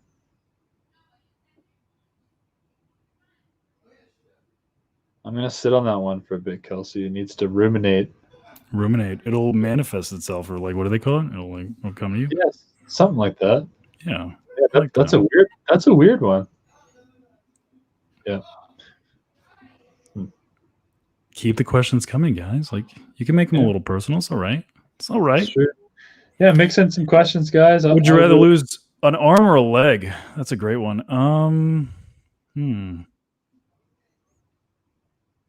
Wow. Can we pick the arm? You can. I would go with probably a What leg. do you actually need both arms for? Typing? I feel like having both legs, being able to walk, is like more of a... Yeah, but I'd just get an artificial leg. The thing is, like with a typing, right? Like if you put an artificial hand, like that's not Google Voice, like the Google Voice note thing. True, and technology is evolving pretty fast. Yeah. That's a no-win situation, isn't it? I'm not liking that. Kelsey Lib says to get a new mic and said to interpret my dream, damn it. Yeah, I hear that. Funny. You know what it is? Like, I have a loose cable that keeps coming out, and that's why my mic keeps going terrible. Like, the cable just keeps slipping out. Really? You'd think about like 24 hours later, I just would have like taped it into place just for this, but no. You still could. There's still time. There's still 4 hours. Yeah, you know what? Let me do that. Yeah, just do it. And I'm just gonna sit here. Pretend. No, we could talk. Yeah, we could talk. No, but I'm gonna actually try and attempt the stream. I'm just gonna stare at it. You can talk while I do that. Let's see. Give a play-by-play of this tape situation. I love tape, by the way. I use way too much tape. And here comes Justin. Wow, Justin Reynolds. Okay, now I got the jolt of electricity that I've been needing. Ooh. Okay, so Justin, context, we're about 20 hours in right now. Yep. So 24 minutes away. 24 minutes away. Is Joned actually... Is he actually live, or did he just share the link and get ahead of the game? Someone checking that for me. See if he's favorite cartoon from childhood. Let's see. What's the favorite cartoon from childhood? Simpsons. Really? Yeah. There was a time. Oh wait. Go ahead. There was a time where it was, but I don't know. Like it just got too repetitive, I guess. Yeah, but by the time it did, you weren't a child anymore, right? That's got to be so annoying. Sorry, guys. It doesn't bother me. I'm sure we lost a couple people with that. We're good.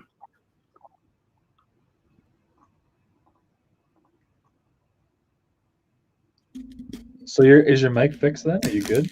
Did that tape do the trick? I don't really know, Kelsey. Sorry. Maybe I don't have it anymore. This just seems like you need to sleep more and dream less. Yeah.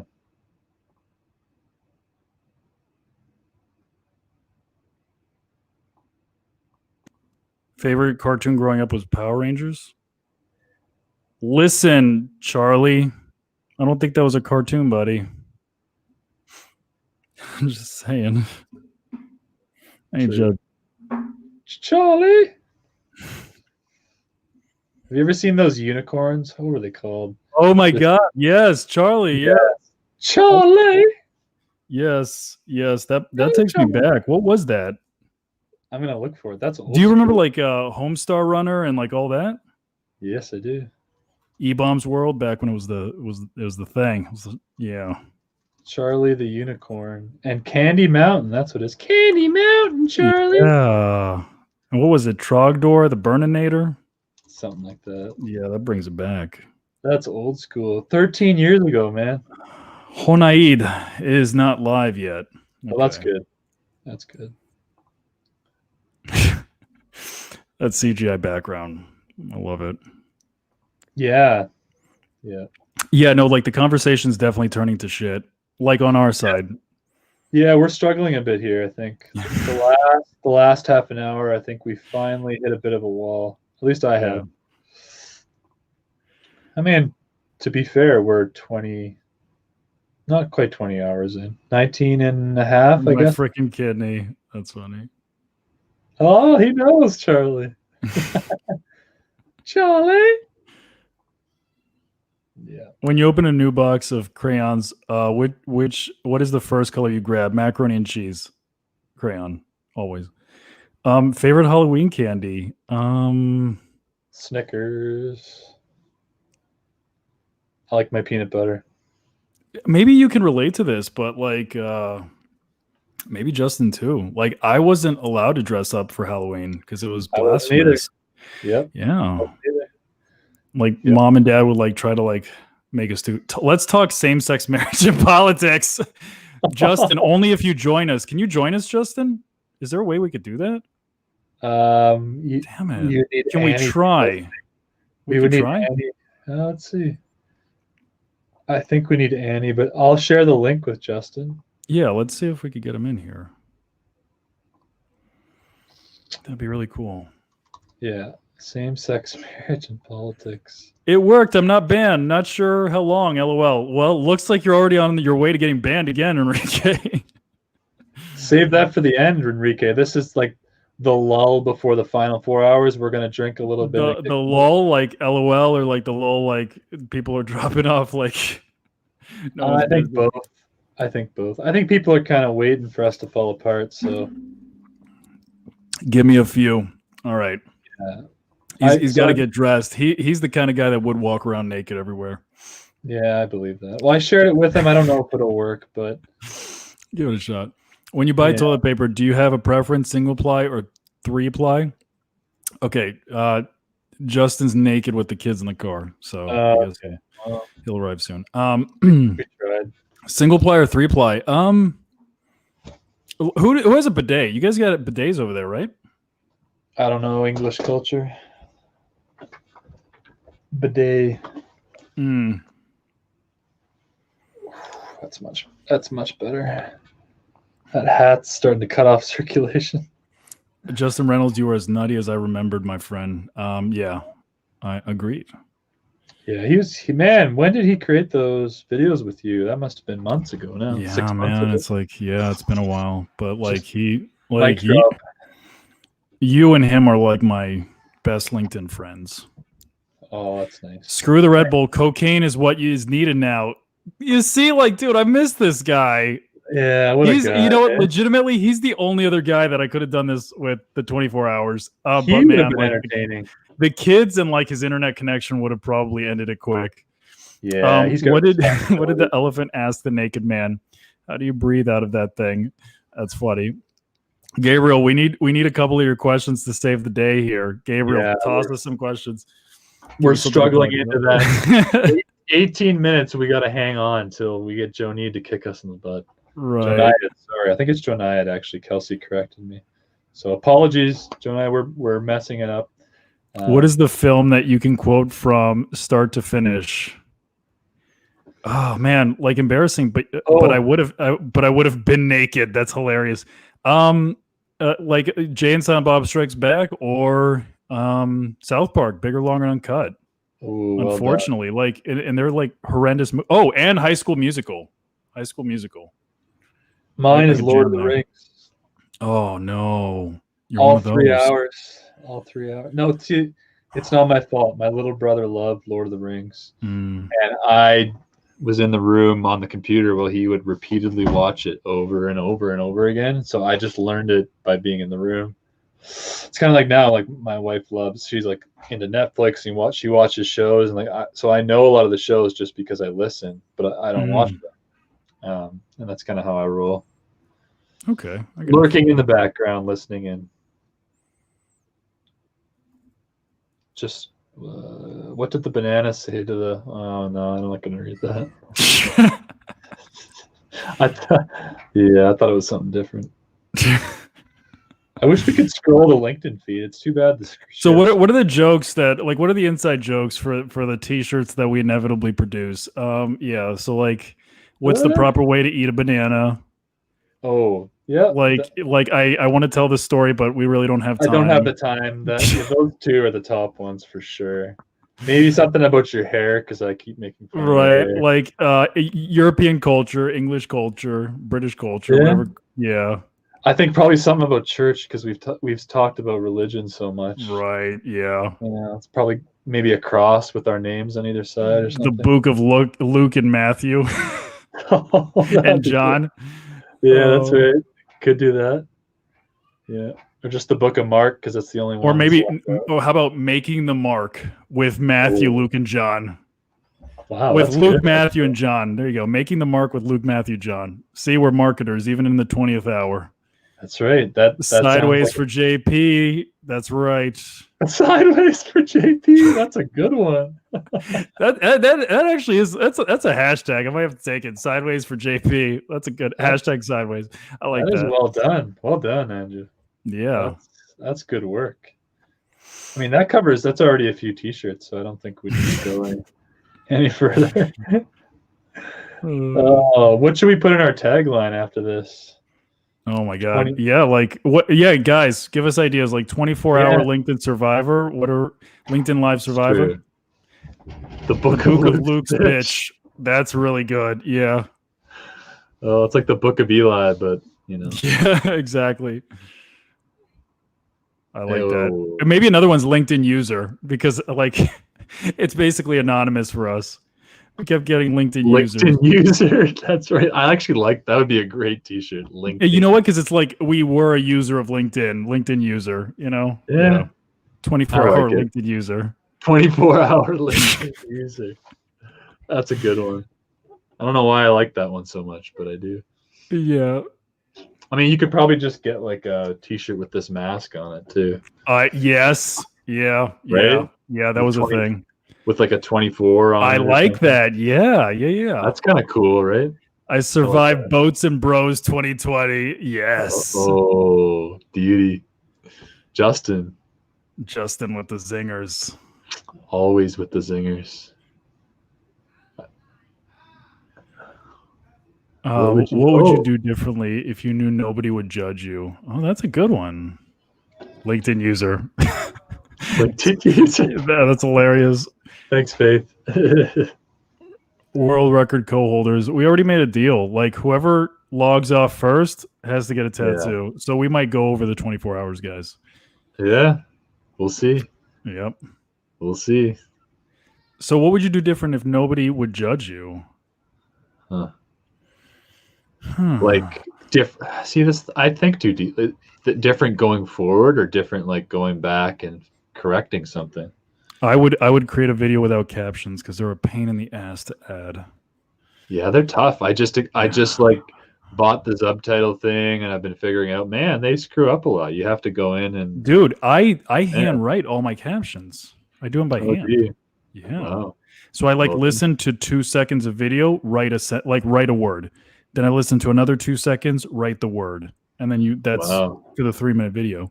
That's commitment. So Kelsey says hashtag LinkedIn insane. Linked insane. I like that. No tattoos. That's accurate. What's the tattoo going to be though? Don't just skip right on past that. It has to be the LinkedIn logo. Just the LinkedIn logo. Yeah, just the IN. Yeah. Yeah. With 24 in front of it. Yeah. In blue too, like a terrible blue. It has that really like cold frozen blue. Are you holding on to something that you need to let go of? Gabriel, this is getting like too invasive. If the average human lifespan was 40 years, how would you live your life differently? Handwrite captions here too, using DaVinci Resolve. Oh, cool. I haven't heard of it, but sure. Get this, John. I think I've been watching the like totals the last few hours. We have the most viewers right now that we've had in hours, and I think we're doing the worst as far as content wise. Yeah, maybe. Dude, we have 39 people. Holy shit! People are. I feel like I need to step up my game again. People are watching. Okay. To see if we're falling apart, maybe. Wow, dude, I don't I can't remember. I can't remember a lot of times, especially like for Annie, that like she has 6,000 followers. You know, like not like we love Annie, but that's like the follower to people that are tuning in ratio. Yeah. That's pretty strong. I want to ask, like, has anybody? Katie, thank you for asking. Followed Annie or connected with Annie, or like have you followed and connected with any of the hosts that you didn't know just by all our jumping around? Did you find someone new that you like from just hearing them talk? I'd be interested to know that. Yes. You know, connect with Annie.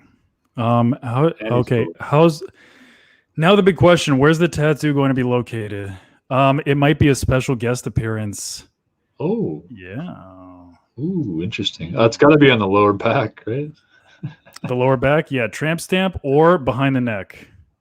Oh, behind the neck. That's harsh. Yeah, I mean, I could hide it. So, you know, Lukey, I could hide it. 39 people watching silly giggles. Yeah, like I'm afraid to watch this tomorrow to figure out like how delirious did I sound like in hindsight. Are you gonna rewatch any of it? No. Will you look through any of the comments? I won't. I'm not gonna look at anything. Oh, there you go. So Andrew said, Luke, you need a touch up. Andrew, I don't care.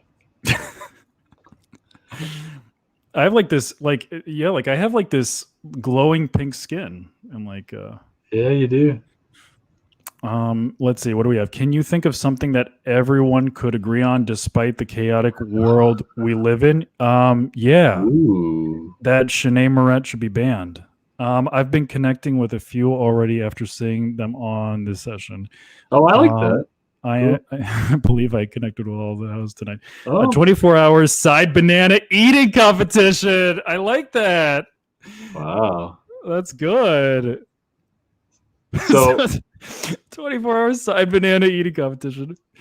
Oh. Side banana. We need to call this our side banana crew. The side banana crew. I like side banana gang. One of the two. I've connected with quite a few people today. That's awesome. I like this. Yeah, I like this. That's cool. The banana gang. Yeah, we'll think of something. Another T-shirt. We're not going to actually do any of these things. Probably not. No. Keep them coming, guys. Keep the comments coming. Yeah, this has been good. Yeah. Yeah. Yes, loved hearing from the live hosts. Great seeing them chatting about everything. Yeah. They really kept us going. They did. Yeah. Yeah, now we notice it, right? Because we've been doing the last hour by ourselves. The banana crew. SBC. If you could become immortal on the condition you would never be able to die or kill yourself, would you choose immortality? Oh man, I think I like the idea that there is an end game, right? Like there is an end to this. Like the fact that if you could just go forever, like what I don't know. It would suck all the joy out of it. I mean, we've seen this in superhero movies, though. They've addressed this question. This has been addressed before. Yeah, they've addressed it. So we have less than 8 minutes to go before we're jumping in with the next host. Let's see. What are you going to do after hitting 24 hours?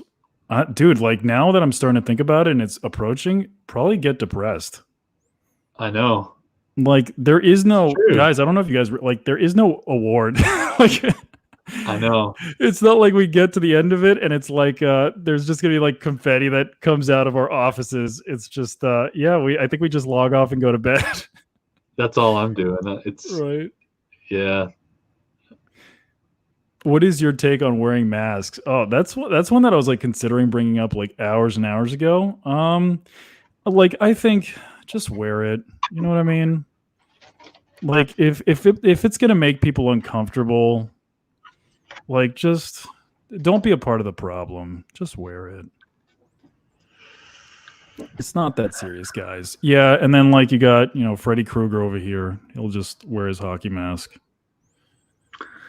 Yeah, I don't. Days. I just don't care. I don't know about those holes. The holes are sus, right? Like, because these holes, Gabriel, these ones. What Gabriel, are these for? what time is? What are those holes? Well, the top two. Like, what are these for? Why? This is for breathing. Antennas. Antennas. I guess. Luke is gonna make like 5 to 6 posts before he goes to sleep. Question: What opinion? I love that you put like the little stars by your question. What opinion do you hold with virtually everyone you know disagrees with you about? What opinion do you hold, which virtually everyone you know disagrees with you about? Luke, 6, 3, 4. Disagrees about. Milk goes before the cereal. Yeah. Yep. So proud of you guys doing the LinkedIn 24-hour challenge. We're so proud that you've been sticking around so long, Kenneth. Thank you, Kenneth. Very encouraging. Yeah. It's 5 a.m. for Wow. What would you name your boat if you had one? Side Banana Gang. Yeah. It's kind of like shaped like a banana. I'd get a kayak.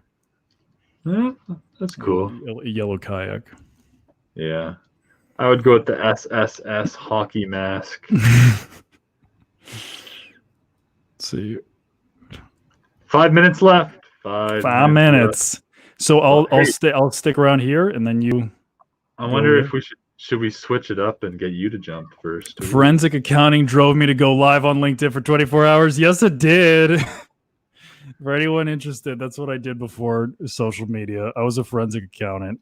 If you could be in any boy band, which one would it be? Backstreet Boys, NSYNC, Beach Boys, Boyz II Men, Beatles, New Kids on the Block, or I want to say Backstreet Boys because like I Want It That Away is iconic, but Beatles because I'd imagine like royalties, they're probably killing it the most. So I'll do Beatles. Do you have a party trick? Not one that's appropriate for LinkedIn. Which fictional character would be the most boring to meet in real life? Wow. Which fictional character would be the most boring to meet in real life? Oh, I don't know. Mario? Maybe Superman. He always annoyed me. I never liked Superman. He's too strong. Yeah. Let's see. Do you have any song to pump you up? No. We don't know how to do that.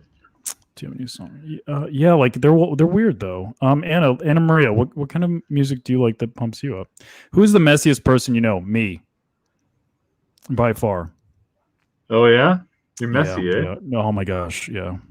Like look at all these Red Bulls. I have a trash can right next to me. Why are they all on my desk? That's hilarious. All right, so I think we should switch up our protocol. Okay, you go, I stay, and then you give me the go ahead, and then we move to the main event. Are you ready? I'm gonna leave, and then I will share the link with everybody here before you leave. So don't leave too early because I want to make sure everyone gets the last. I'm not going anywhere. Yeah, I'm sticking around. Alrighty. Okay, everyone. I will share the link soon. All right, guys. It's just you and me now. I'm so tired. I think I'm gonna die. LOL. But I'm going to stick it out till the end. It's been great getting to know the both of you, Kelsey. Give Kelsey a round of applause. She has been here basically the entire 24 hours. That is insane. What is the dumbest way you've been injured? National television, WWE, Chris Jericho, clothesline me. I landed like weird on my elbow, and that's really the only injury I've had. What's the most useless talent you have? Useless trivia. I have a lot of useless trivia. Like if you see a lot of my videos, like the gifs and the like memes and stuff that I use, it's just, you know, that bank of useless trivia. Like I'm sure all of you guys have used like Wikipedia and you just kind of like get lost like in the Wikipedia rabbit hole, like just going from one page to the next to the next to the next. I swear they do it on purpose. And yeah. So I guess I have a lot of that useless information. I slept 3 hours, but sticking with you guys. You guys are awesome. Thank you. And Judith, you're awesome too. Judith's been here for almost the whole thing. Yeah. Gabriel, you've been here. Charlie, Rhea. Is it Rhea or Rhea? Rhea? Yes. Rebecca too. You're a champ. So guys, like what we're gonna attempt to do at the end for anybody that didn't hear it, we're gonna try to bring all of you in to just get a picture so that we can kind of like just like you guys have all been so important to this process for us, supporting us through this whole thing. So we're gonna try to get everybody into the room at least for a second at the end so we can get a picture. And Luke's gonna post it, tag all of you guys, and be really cool because thank you for helping us make this happen. Where is the worst smelling place you've been? Oh wow. You know what, like protein shaker bottles, anybody that's used those before, if you don't wash those things out, you know, like wash them out a day or two after you drink a protein shake, they get really, really bad. If you crack one of those open, Rhea, thank you. If you crack one of those things open, the house smells really, really, really bad. So don't do it. Whoop, whoop. That's right, Charles. Thank you, Anna. And there is our link. So I'm just waiting for the go ahead from my buddy Luke. And we will be switching over to the final room. 756. Yeah, it looks like we're going there. All right, guys. So I guess we will be seeing you over there.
It's like this feels like it's like a video game, and we finally reached the final boss, and now it's like we're about to go into war.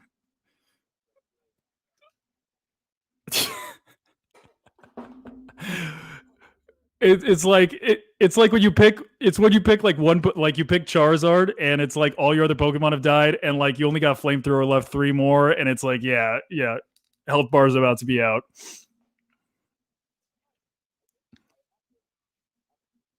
Oh, nice. I'm big fan.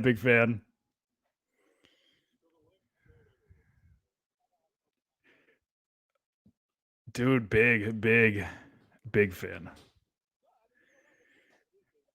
I like it. Yeah, dude, we got 4 hours.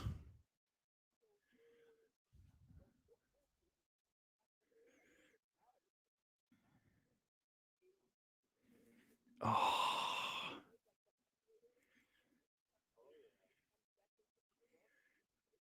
yes.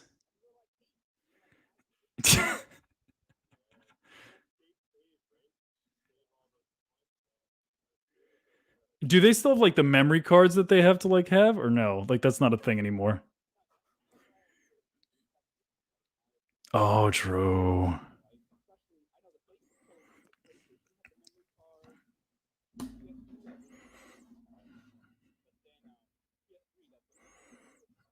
Wow. Yeah, like I dropped off after PS2. That was like my last one. Yeah.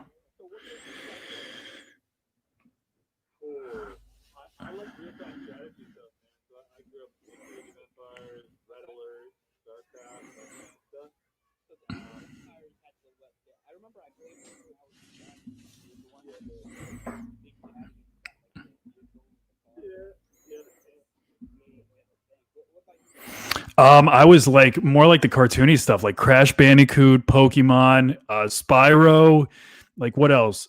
Tony Hawk, like all the Tony Hawk games. Grand Theft Auto, Vice City, big fan. Like yeah, like that kind of stuff. Yeah, that stuff was fun. Ugh.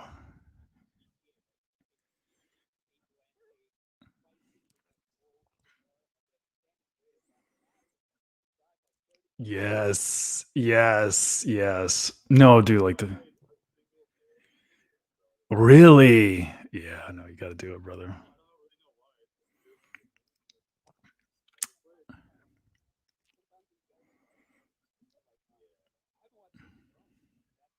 Me neither. Wait, what? Did I just meet my best friends? Like we have to be the only three people that have never watched Game of Thrones before. Wait till the comments hear about this. Yes.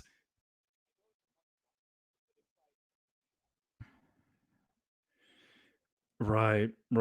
Yeah, like that's what it is. That's like why even as like an adult, I'm like concerned about like getting back into video games and stuff like that because it's like it's a time hog, you know?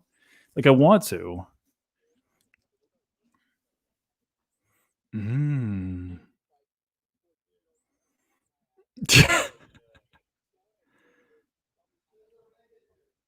Oh no.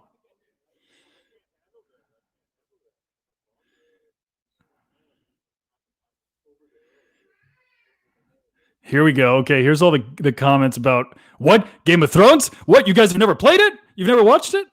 Here they come. Here they come.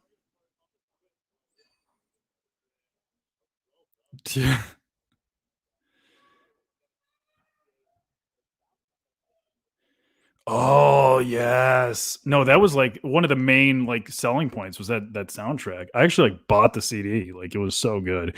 Or did it come like you could just put like the PlayStation like into the CD player? I don't remember how it went.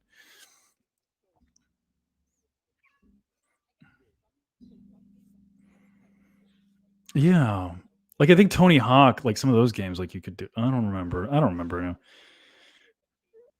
Yeah. Right.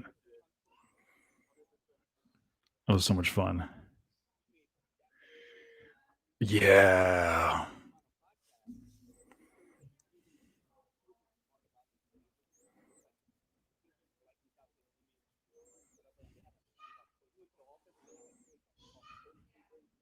No way.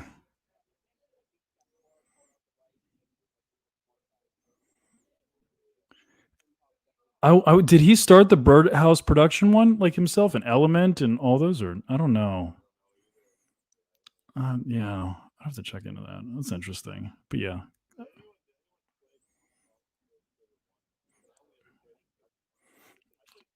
yeah. Two was the good one. Two was the good one. I might have had it, but it wasn't as good as two. Yeah. It was like the WWE SmackDown games. Like the second one was better. You're a wrestling fan? Are you a wrestling fan? No, like, dude, I was a wrestler. So if you were, like, I want to know. Oh, you did like the real wrestling. Okay. Yeah,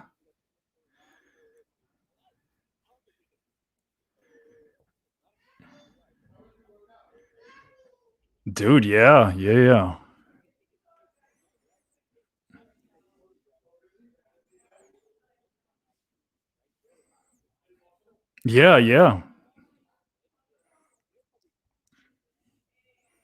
I did it for 4 years. Like I was trained by Superfly Jimmy Snuka, and yeah. Like I did it on television. We did it earlier in the stream or whatever. But like I work with Chris Jericho. I don't know if you were familiar with him.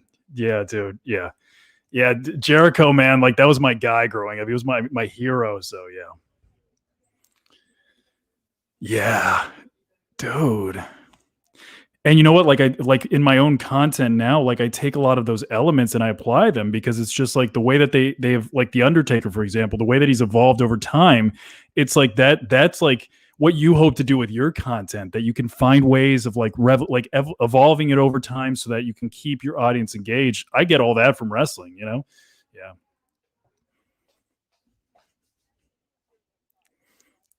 Top five wrestlers? Yeah. Oh, nice. Okay, so Jericho with both because he's kind of like he's not the tallest guy, but overall like he's like mic work, ring work. Jericho, then Triple H, then Edge. I liked Edge because he was a technician. Yeah, Canadian guy. Yeah, and man, then after that, it's maybe Jeff Hardy. I was a big fan of CM Punk. Like I like CM Punk. Yeah.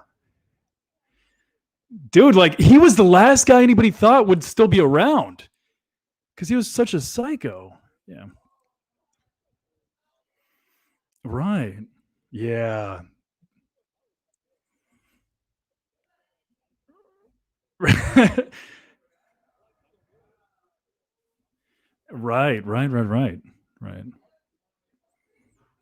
Walk away from it.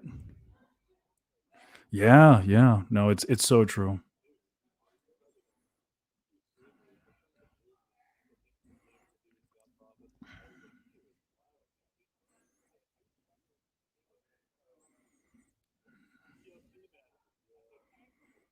Yes.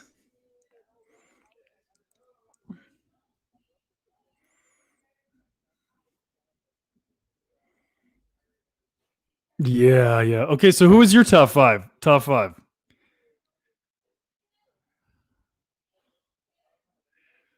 Yes.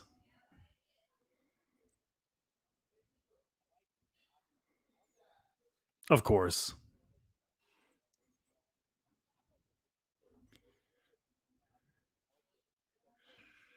You have to have Stone Cold in the mix. Yeah. Mick Foley, yeah, underrated. Great worker. Yeah.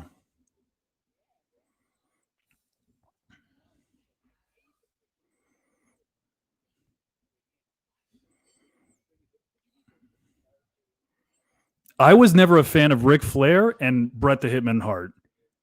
I could never like Flair kind of wrestled the same match, like more like most of the time. And Hitman Hart, like I felt like he was always like he always thought he was better than he actually was. Not a fan. Sorry, Justin. I know you're a fan of Flair, but no, not feeling it, brother. Not feeling it.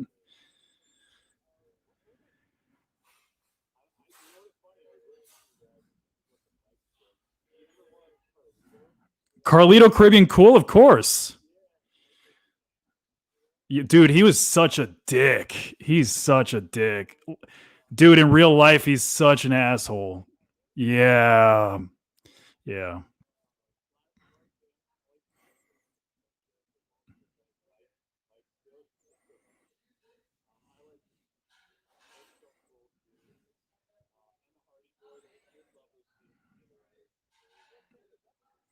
Yeah. Underrated.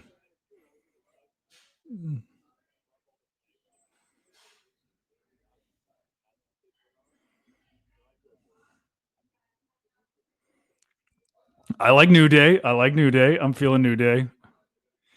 Yes. Yeah. Dude, he's such a powerhouse. Yeah.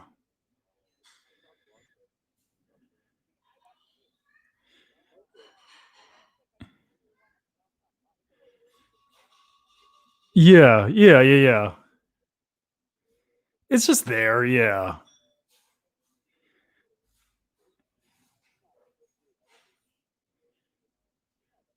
Oh, dude. Yeah.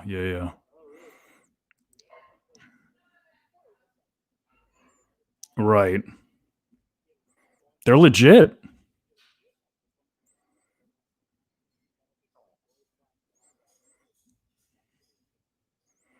Dude, I love this. I love this conversation because it just like brought us back to life. Like we were struggling a little bit in the last one.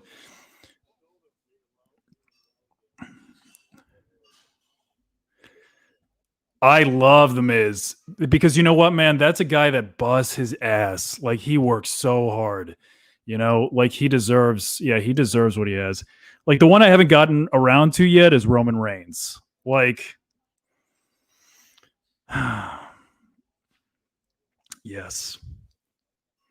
Yeah.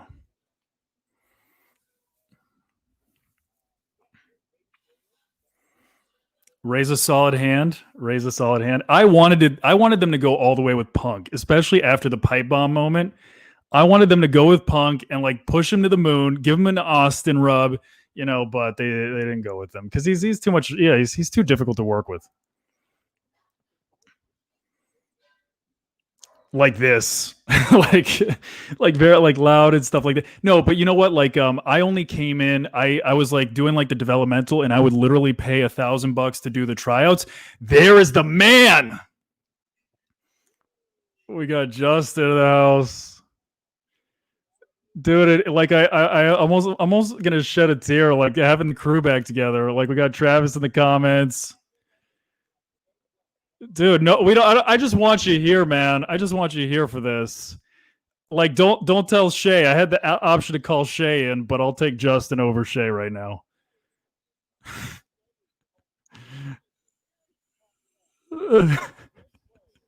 Woo! No, dude, no. Dude, I'm sorry, man. He's overrated. He's overrated. Yeah. True.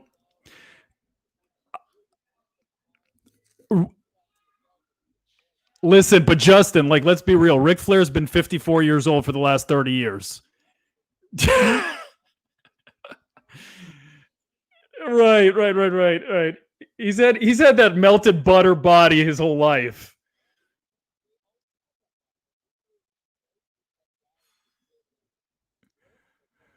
Right. Well, it's like beer, man. Beer and cocaine. That beer and cocaine diet. Yeah.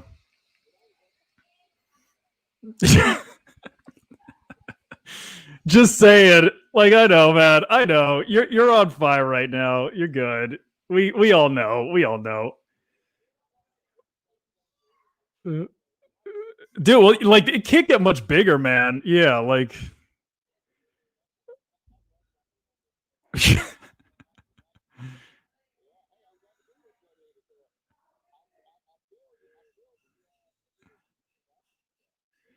did.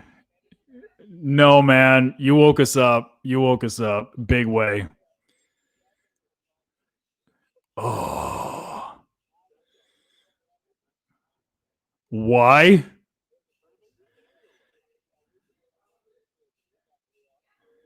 No.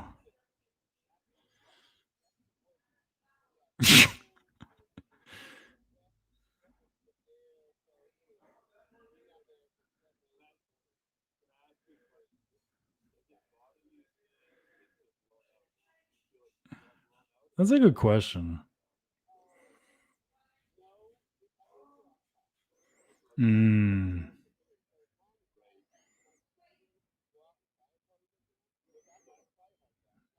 not a tryhard guy.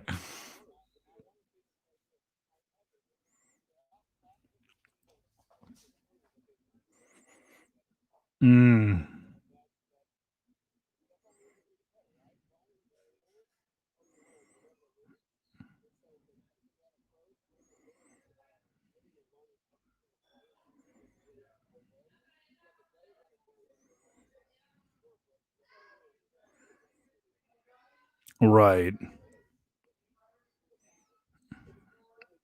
All of them.